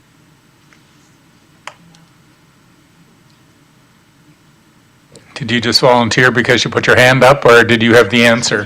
Through you, Mayor, that would be delegated through to your bylaw enforcement officers, which would be myself and our bylaw enforcement appointees that we have on staff, or through our contract, sorry. Councillor Hinchberger? Thank you, through your chair. Actually, I'll just make a comment about tree retention. I worked at site for 30 years and went past Kinhuron and Parkwood and never went down there. In the last 3.5 years, honestly, after my own neighborhood, it's the subdivision I've spent the most time in. There's a lot of talk in here about how to protect trees. I think there's a lot of examples, including down in Birchwood on the west side of the road, that simply having trees on municipal property is no guarantee of their protection either. So I think that's a bit of a red herring. I got a couple of questions about, we get tossed around high density, low density and stuff like that. Roughly, Dwayne, the ratio right now of minimum lot size for what's proposed here, 1,000 square meters, versus what the minimum lot size would be on a lot with full municipal services, both water and septic. Could you do? I didn't mean to put you on the spot, but these lots, like a 22-meter wide lot is a 70-foot wide lot, and these are deeper, much deeper than they are. So they are small in comparison to what is out in the Birchwood area, but they're not small. I wouldn't consider them to be, consider them small. The other question I had is about some subject made about traffic study and the numbers that were pulled up for that. I'm imagining that if you were doing a traffic study, you would be looking for the boundary condition, which would be worst case. And generally, you would look for morning when people are going to work or evening when they were coming home. And that these would represent the peak traffic flow in which you determine whether you need a full traffic study or not. Do I have that roughly about right? Because there's a lot been made about trips throughout the day, but the ones that are really matter in a traffic study are the ones that are going to lead to congestion, and those are the ones that happen at the beginning of the day when people go to work and at the end of the day when they're coming home. Is that about right, or am I off my rocker? Through you, Mayor, as the first question for your septic question on sizing for for lots. The driving factor on that is strictly is going to come down to your soils test.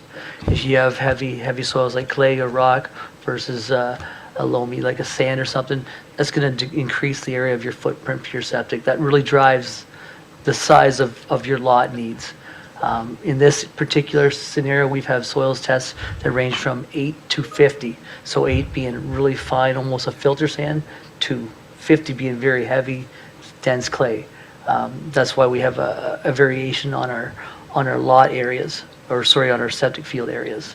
So that's the driving factor that you'll see on septic sizes pertaining to lots. It's based on a generic size and not on, we try to get the soils test done so we know what size we need. I was really just, I think that I could hear the mayor talking to my right in here. What I really was trying to get at was actually numbers that actually demonstrate that these really aren't small lots. That's all I would say about that. I had one other question, but it escapes me right now, and I probably used enough of my time. Oh, the traffic part.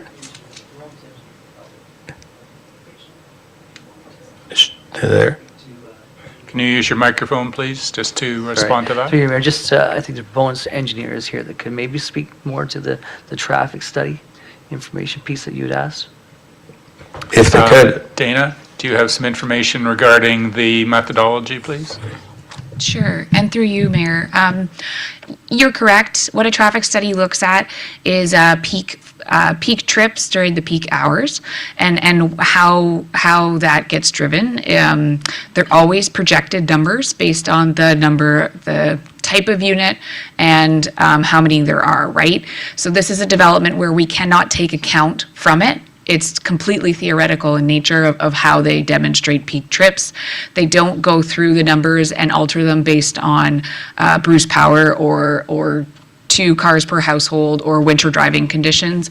It is purely a methodology based on the type of unit that is there, how many of them, and the peak trips that they generate at the AM and the PM. Does that help? Thank you. Councillor Stewart, please. Thank you, and through you, Mayor. A question to Jake. You always have an opportunity, being the county planner, once you get all the studies from the developer. I'm sorry, can you just move up to your Sorry. mic a bit? Once you get all the studies from the developer, you have every right to do a peer review, the county level. Then we have the right to do a peer review at our level. How many peers review have you done so far, or have you done any peer reviews on what was given to you by the developer?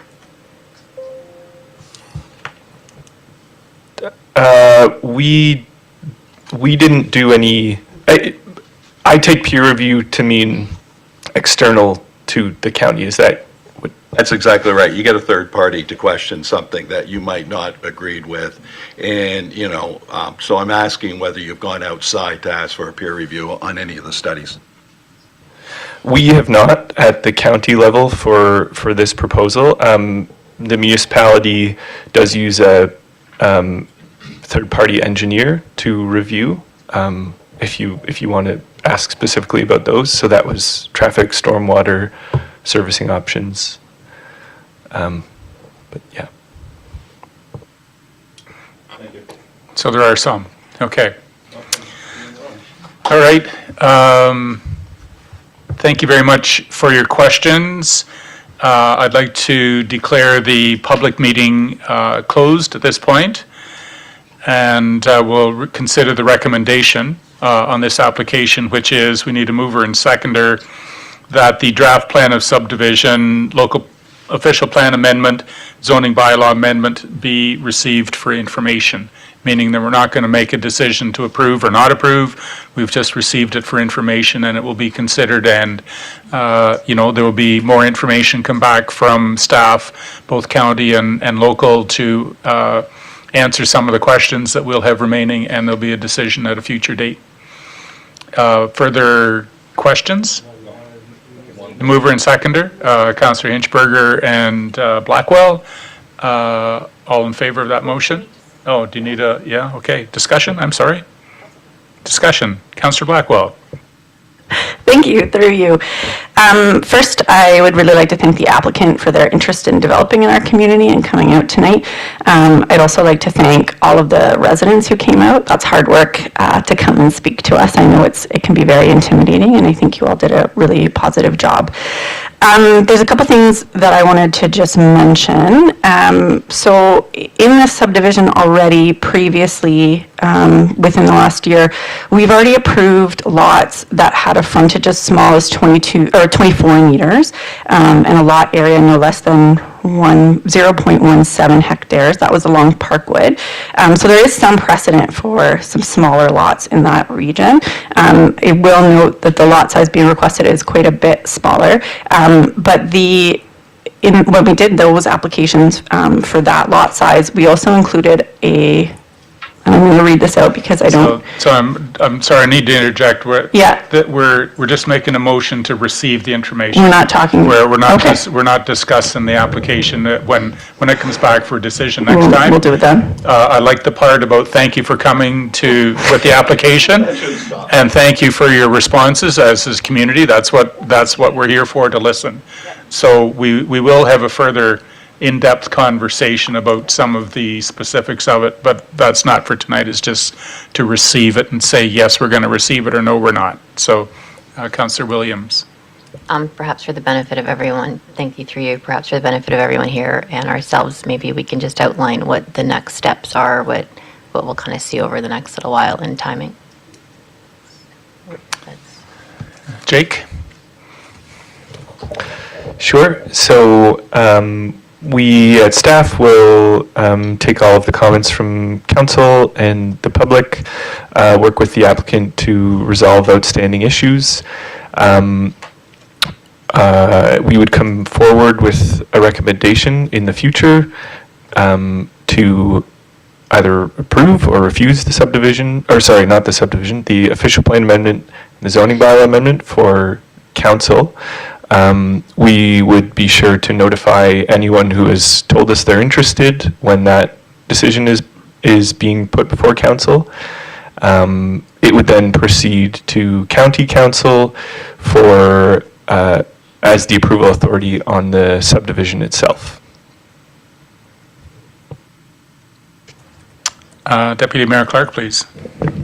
Thank you, Mayor, through you, and perhaps in the same vein as my fellow Councillor Williams, just for understanding for the public who have come out and clearly shown a great deal of interest in this, a two-part perhaps question is, for those who either have not been able to attend or still have further questions or comments, procedurally, what would be the best method for them to get raise those concerns or issues? And then follow up with that perhaps would be, when you, I have no doubt that will be, their comments and concerns will be taken into consideration as the process goes along.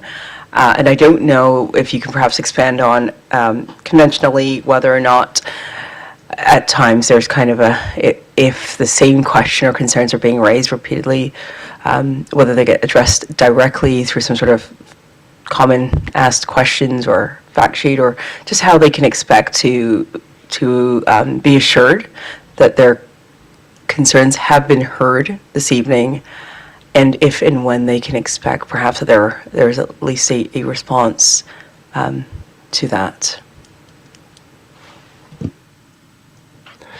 Sure. We would make an effort to respond to the comments. My intent for tonight was to kind of highlight some of those common themes. We can provide responses where they are clearly identified as planning matters that are pertinent to the file. There's no set timeline. We try to do it as fast as we can, but this can take some time. They would be addressed. The staff report that comes back to council next, the idea is that staff report addresses to our best ability all of those questions. There are a lot of one-off questions kind of in emails here or there. I'll do my best to respond to those where I can. Is it too late to submit a question or concern? As a member of the public? Yeah. No, we would continue to take those in. We're past the statutory public meeting, but we welcome further comments as they come in. So we have Councillor Blackwell. Sorry, thanks. Just a point of clarification. So in looking at the report on the agenda, it says the purpose of this meeting is to present the application and to obtain feedback from council and the community. Am I able to provide feedback then?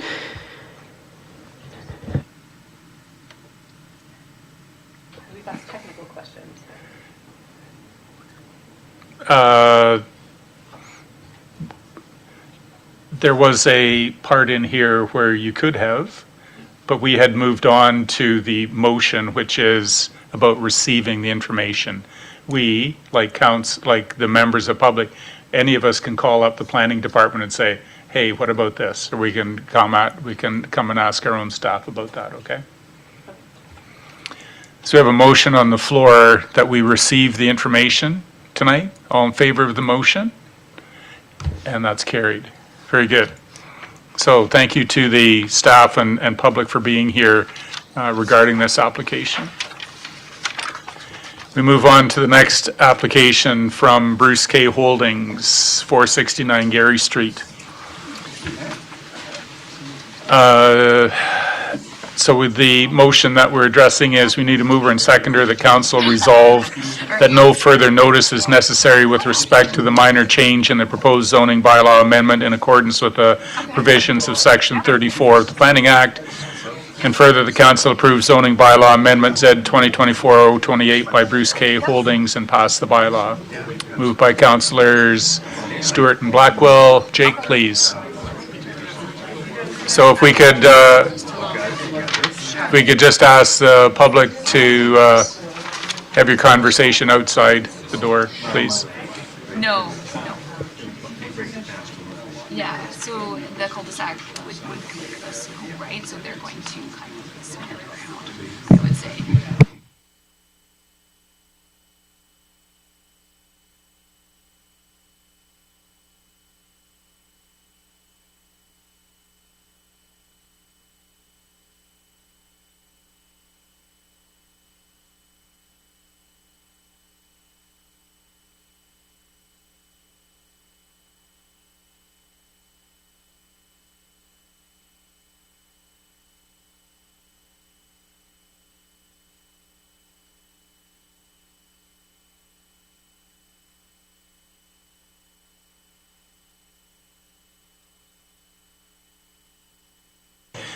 Okay, Jake, we ready to go? We're on to the Bruce K. Holdings application.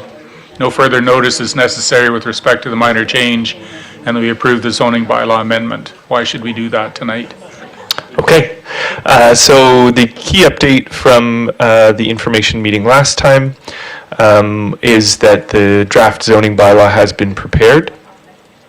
So to be consistent with the official plan business park designation, the range of retail options had to be slightly refined. So the key distinction there is that the permitted uses are office, commercial, and retail large format.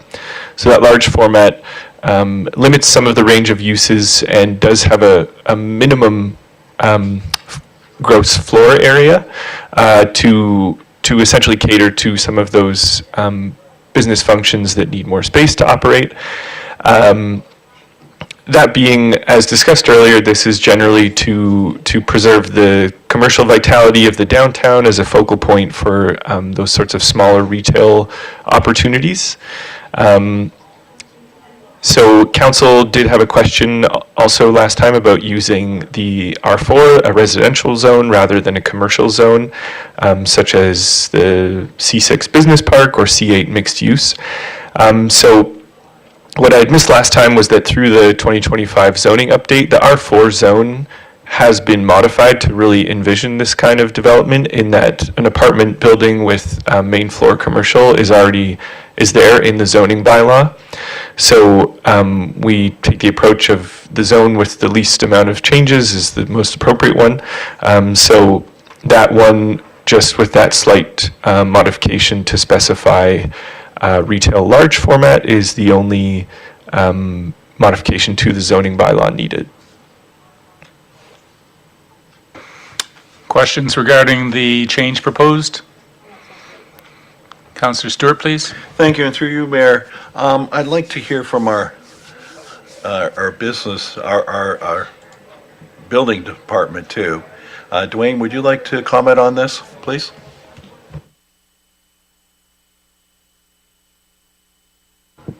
Through you, Mayor, I'm just not ready for this one yet. I've been just answering a quick email, so if you give me a minute, get back to me. I apologize. No problem.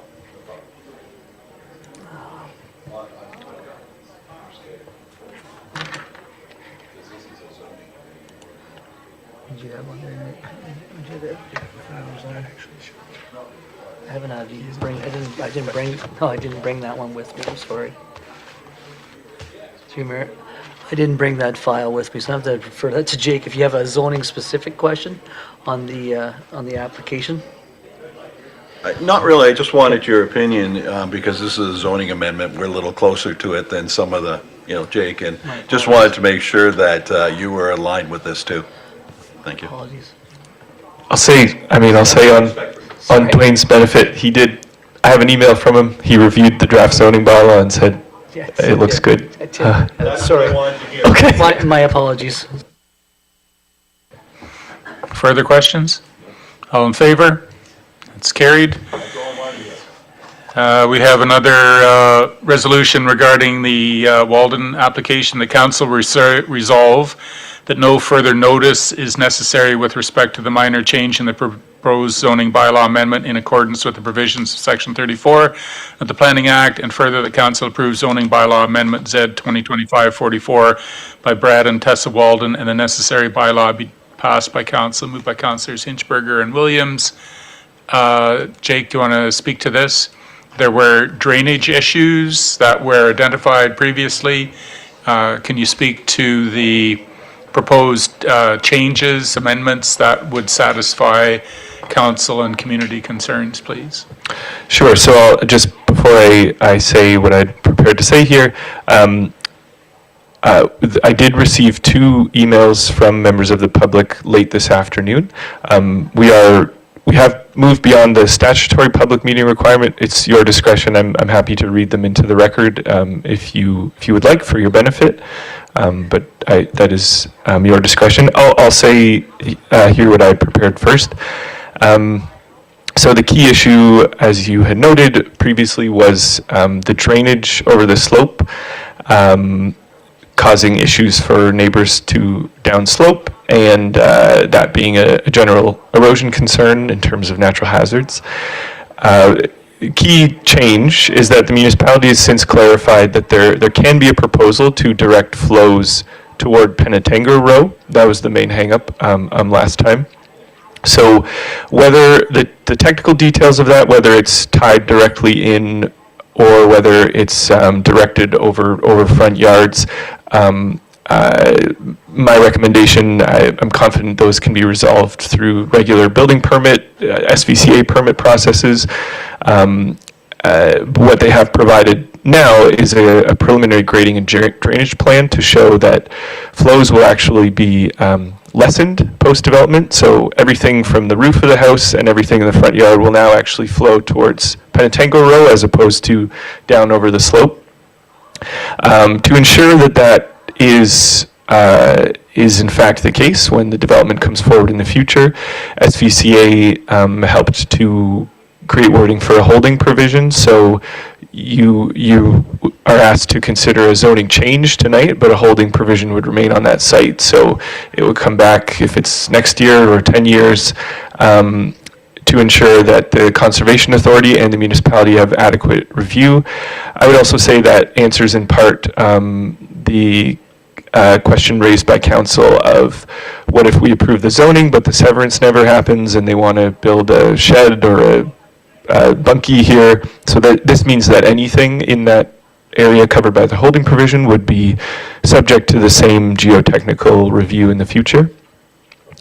Other matters that came up in terms of the depth of review of the geotechnical study, SVCA provided me that reviewed the study, there was numerous rounds of comments back and forth. They are confident in the findings. As well, in terms of one concern about inconsistency between a neighboring property that had been required to have a 6-meter setback where they are asking for a 3-meter setback. SPCA explained through their comments that the 6-meter is a default ministry setback, so without any site-specific study, that is what is assigned. The particular applicant in question has chosen to have a site-specific geotechnical study commissioned. SPCA was confident with the findings of the geotechnical engineer. So with those in mind, our recommendation is to approve the rezoning. Any questions for the planner? All in favor of the motion? That's passed. Away we go. Thank you. Amended and restated municipal access agreement, Bruce Power LP operations. We need a mover and seconder that. Yeah, declared, yeah. We need a mover and seconder that the council approve the, yes, Councillor Prenger? Thank you. I was not here at the beginning of the meeting, and I need to declare a conflict of interest due to my employment at NII, who is partially funded by Bruce Power. Thank you, Councillor. So we need a mover and seconder. The council approve the amended and restated municipal access agreement between the Corporation of the Municipality of Kincardine and Bruce Power LP effective 2026. Authorize the mayor and clerk to execute the agreement. Moved by Councillors Kavanagh and Stewart. Okay, we okay? Yep. Is there any discussion? Yes. Councillor Stewart. This is more of a thank you very much, and through you, Mayor, a little bit confused why some of our fellow council members had to leave. This is really a requirement by the federal government. Bruce Power doesn't really have a lot of say in it. They have to do it. So I'm a little bit surprised that our integrity commissioner would ask them to leave, because this is really a government regulation. They're not allowed to make a decision. They have to do it. Could be. It's the council's prerogative to do that, so that's where we're at. Further discussion? All in favor? Good, thanks for voting for that, Rory. You moved it, so that's a good thing. All right. Community improvement, can you snag the councillors, please, Mike?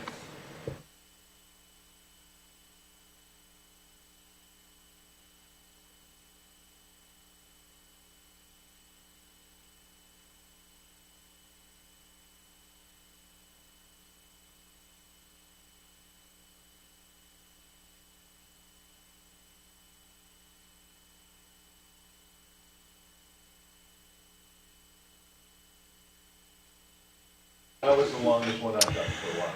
All right, we need a mover and seconder. The council approved the proposed 2026 Community Improvement Plan Program Framework to support strategic reinvestment, business growth, and downtown and priority area improvements within the municipality of Kincardine. And that council directs staff to work with Bruce County Economic Development to assist with the implementation and administration of the 2026 Spruce to Bruce program. And the council directs staff to utilize $20,000 from the 2026 CIP budget to continue this program in collaboration with Bruce County's Spruce to Bruce program. And further, the council directs staff to implement the following community improvement plan programs for 2026 with the remaining $100,000 community improvement plan dollars, subject to program guidelines, specifically pre-development study and design programs, surplus land programs, building improvement and structural program, startup leasehold improvement program. Moved by Councillors Williams and Deputy Mayor Clark. Councillor Prenger. Oh, there we are. She is back on. Okay. Coordinator of Economic Development, Evan Vatry. Hello, how's everyone doing? I'm sure well. So tonight, as the mayor suggested and said, I'm bringing you some recommendations, not only for Spruce the Bruce for 2026, but also our CIP programs for your consideration. Again, I'm just going to quickly review, and I will be sensitive to everybody's time tonight. Again,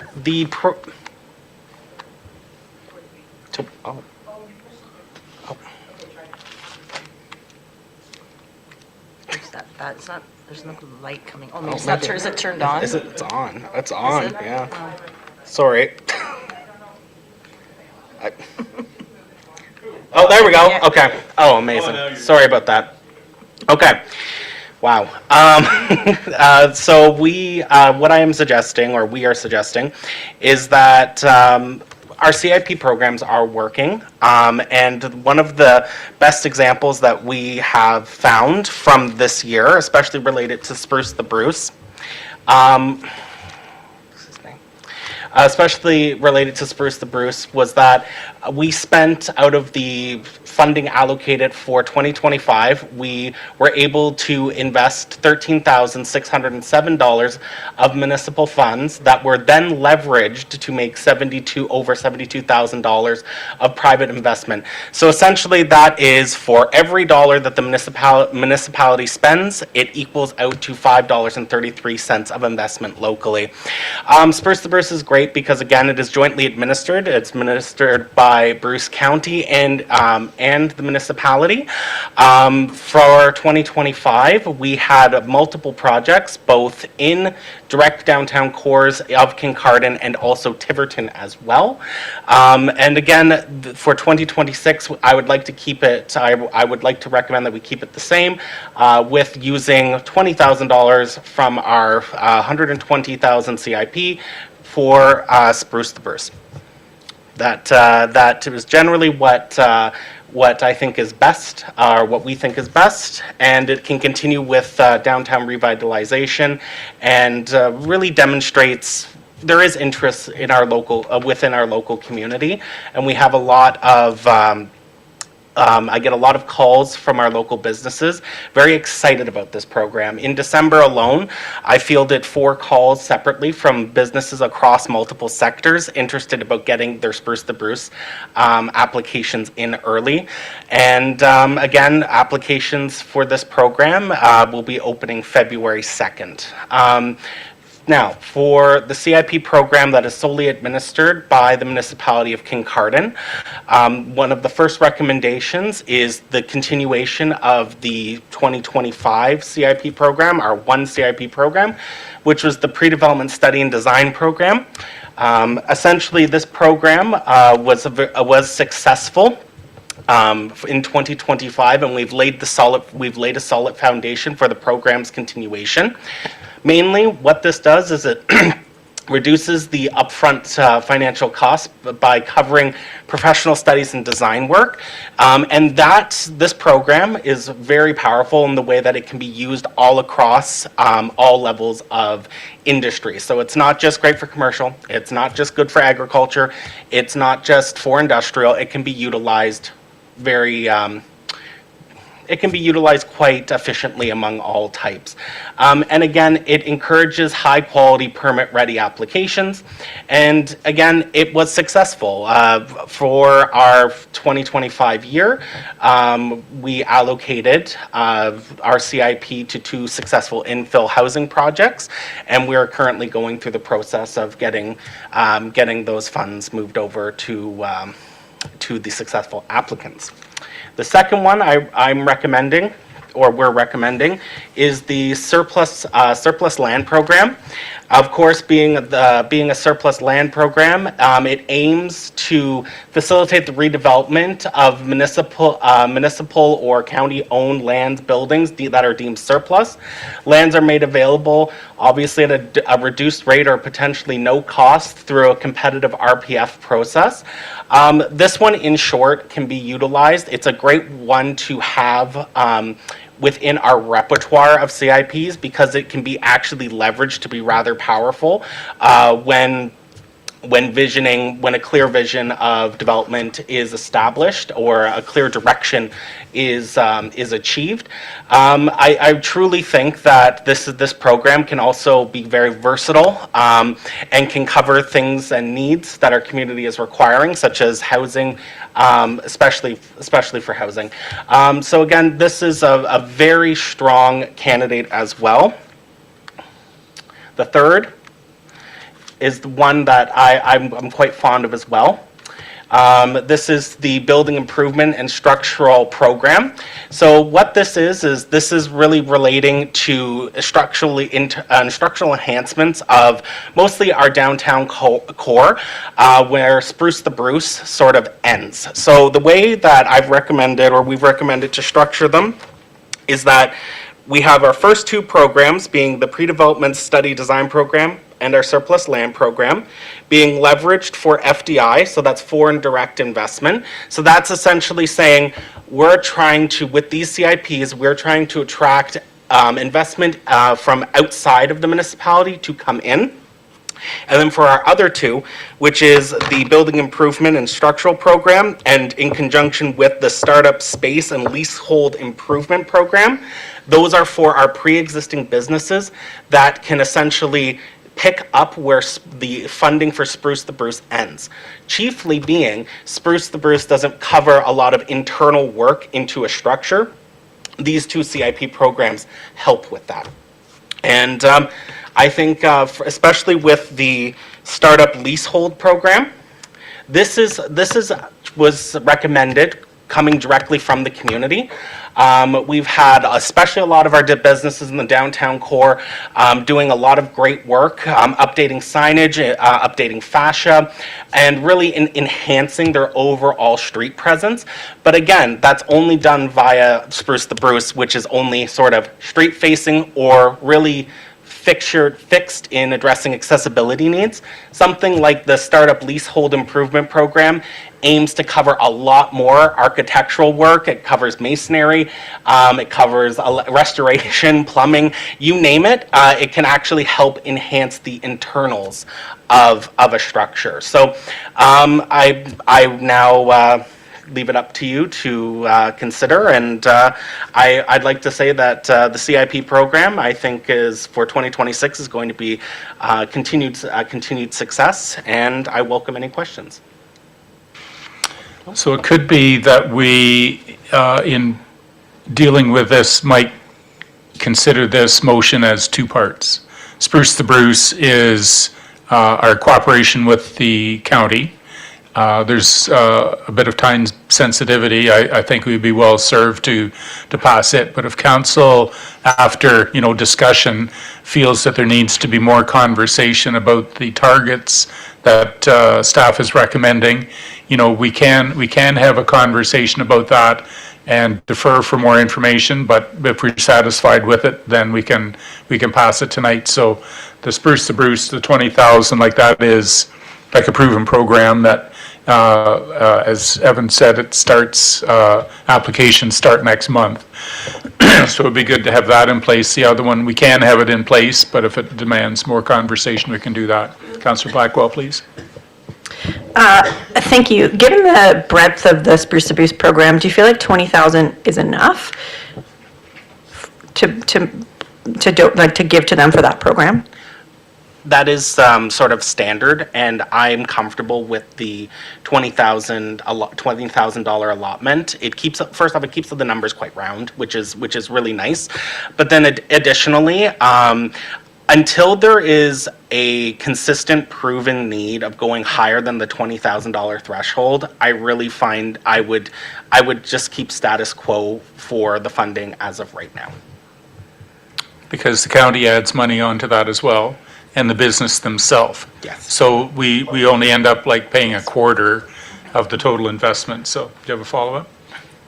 No, thank you. I think two of my follow-ups was that there's two programs in there that kind of had caught my eye. So one is the patio program. We know now that our downtown streetscape is finally settled, and we've reduced the fees that we're expecting there to be some appetite for that. So that's one that's specifically under Spruce to Bruce and not our own. The other one was the agricultural program. I know that we have one within our CIP, and then there's one with CIP, or with the Spruce to Bruce program as well. Is that one that we've ever had any uptake on locally, or questions about, or anything at the Spruce to Bruce level either? Yeah, we've had businesses within the agricultural sector take advantage of Spruce the Bruce funding.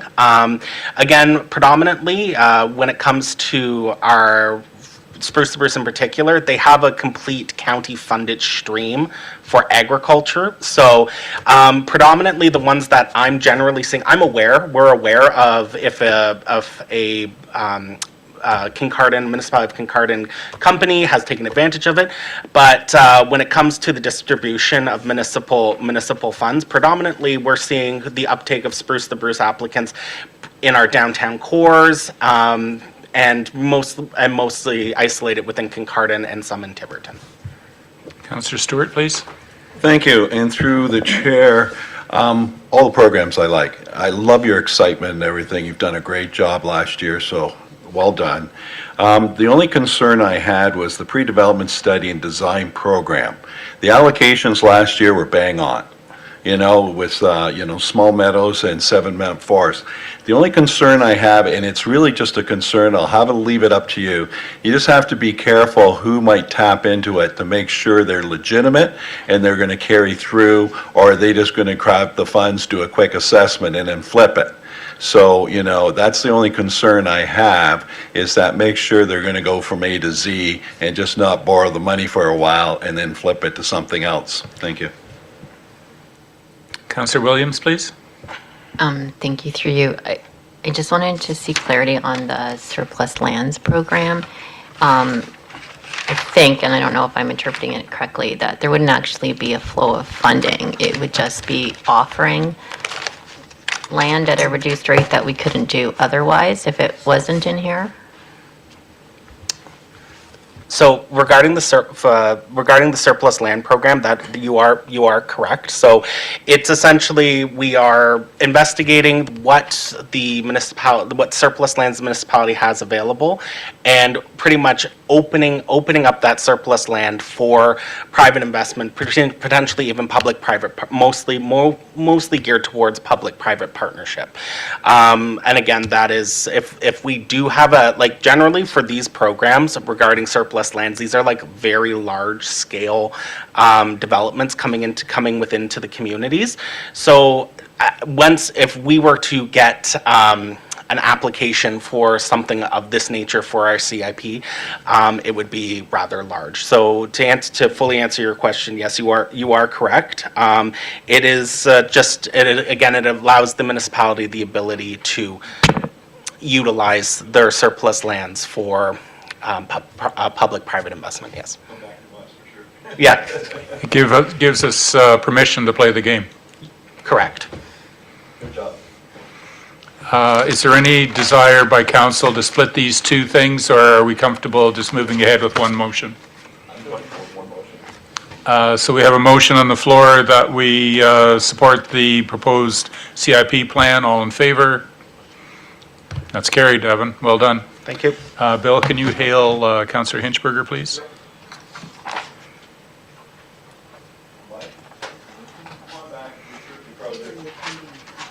We'll have a quick break just before we get into closed session tonight if we need one, okay? We'll have a quick break just before closed. We're not far away. I know, he was I'm sleeping. just trying to move them over. Yeah. Still 5 minutes? This is an FYI. It's just like waiting to get called into the city. Well, before closed. We're not there yet. Oh, I thought we were. Oh, that's for the Yeah. water engine. I've given him permission to talk regardless. Okay. So we Thanks, Evan. Okay, so we are moving on to the ladder truck replacement. it's just an FYI. And it was just an FYI. Was there any questions that council members had? Are you satisfied with the direction we're going? Like it's within the budget, it's moving ahead, so. Is this the ladder truck? Yep. I just have one question. Councillor Stewart, please. Yeah, and I'm fine with the program, I'm fine with buying a new one. I just want to understand the finances, and maybe we can take a look at that when we do, because I think we're going to go for an R4P for this one, and then I'll come back, because there is $1.2 million that has to be loaned out. And I'm not quite sure. I'd like to know, we're going to a third party once again. And unfortunately, our treasurer's not here. Yeah, yes, Roxana. Roxana? So I'm going to direct this to you, Ms. Bowman. So if you could respond to the, the proposal that has external borrowing in it. Could you just explain where we're at on that one, please? Yeah, so I believe the fire chief was in the process of still obtaining the final numbers with respect to the amount of the discount that would be received if we prepaid upfront. But once those numbers are finalized, we will be coming back to council with a debenture bylaw for approval because we will have to enter it to a loan to borrow those funds. So that is what the report indicates. And so council will be seeing that information again once the numbers are finalized. Thank you very much for that information. Councillor Stewart, please. Roxana, and through the chair, could you make sure that, we know what it's going to cost us and everything for, as an interest for the debenture and everything? Because we might want to consider doing an internal loan ourselves. So just wanted to know what outside costs were and what we're actually receiving for some of the legacy funds. We might want to do some internal financing. Thank you. Okay, moving on. Are there any notices of motion? County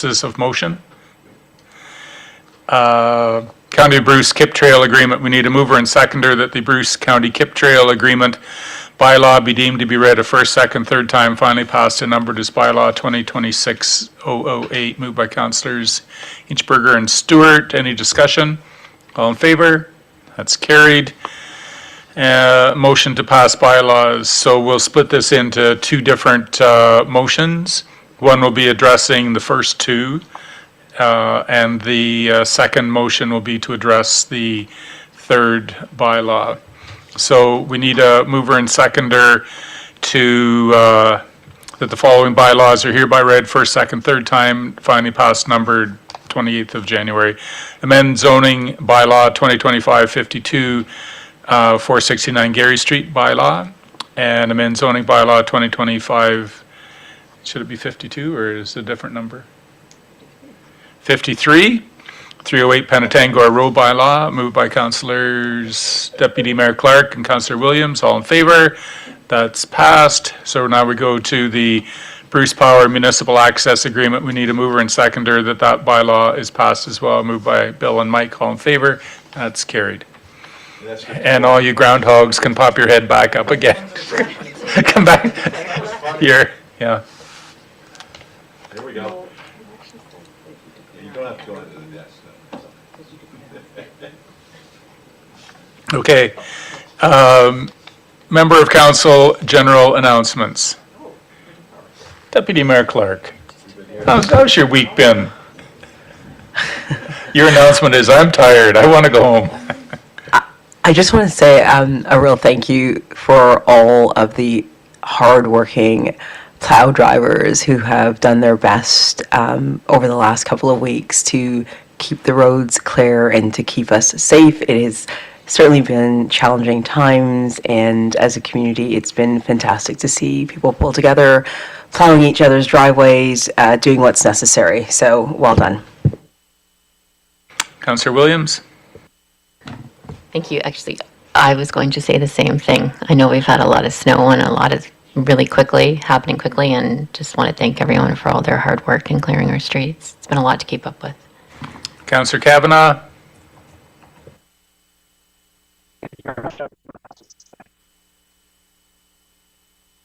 No announcements.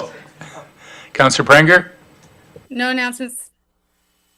Councillor Hinchberger? Through you, Chair, no announcements. Councillor Stewart?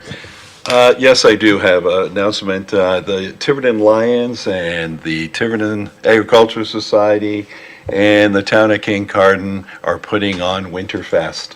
So we'll be doing the weekend of February the 14th and 15th. It's the Family Day weekend. And we're just trying to put together all the ideas. It's hard as heck right now because all these committees that are supposed to be meeting are being canceled. But I'll say that we should have a program by the end of this week, Friday. Thank you. Councillor Blackwell? Thank you very much. I just wanted to share about the upcoming Share the Love fundraiser from The Bridge. It's happening on February 7th.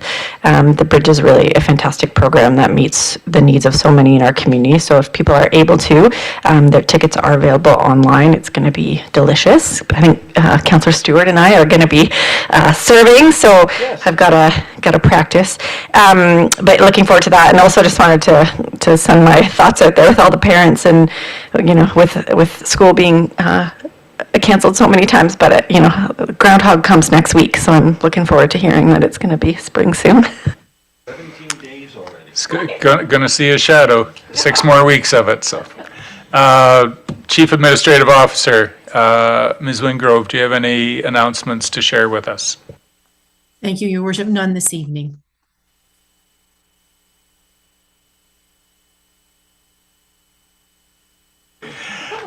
So we need a mover and seconder. The council move into closed session pursuant to Section 239 of the Municipal Act as amended for the purpose of considering closed session minutes dated January 14, 2026, position plan, procedure, criteria, instruction to be applied to any negotiations carried on or to be carried on or on behalf of the municipality or local board, specifically primary health care ad hoc committee locum house recommendations. Advice that's solicitor to, subject to solicitor-client privilege, including communications, specifically the Boundaries Act application, position plan, procedure, criteria, instruction, specifically the BASRA contract, position plan, procedure, criteria, instruction to be applied to any negotiation, specifically the Bruce Power water supply intake.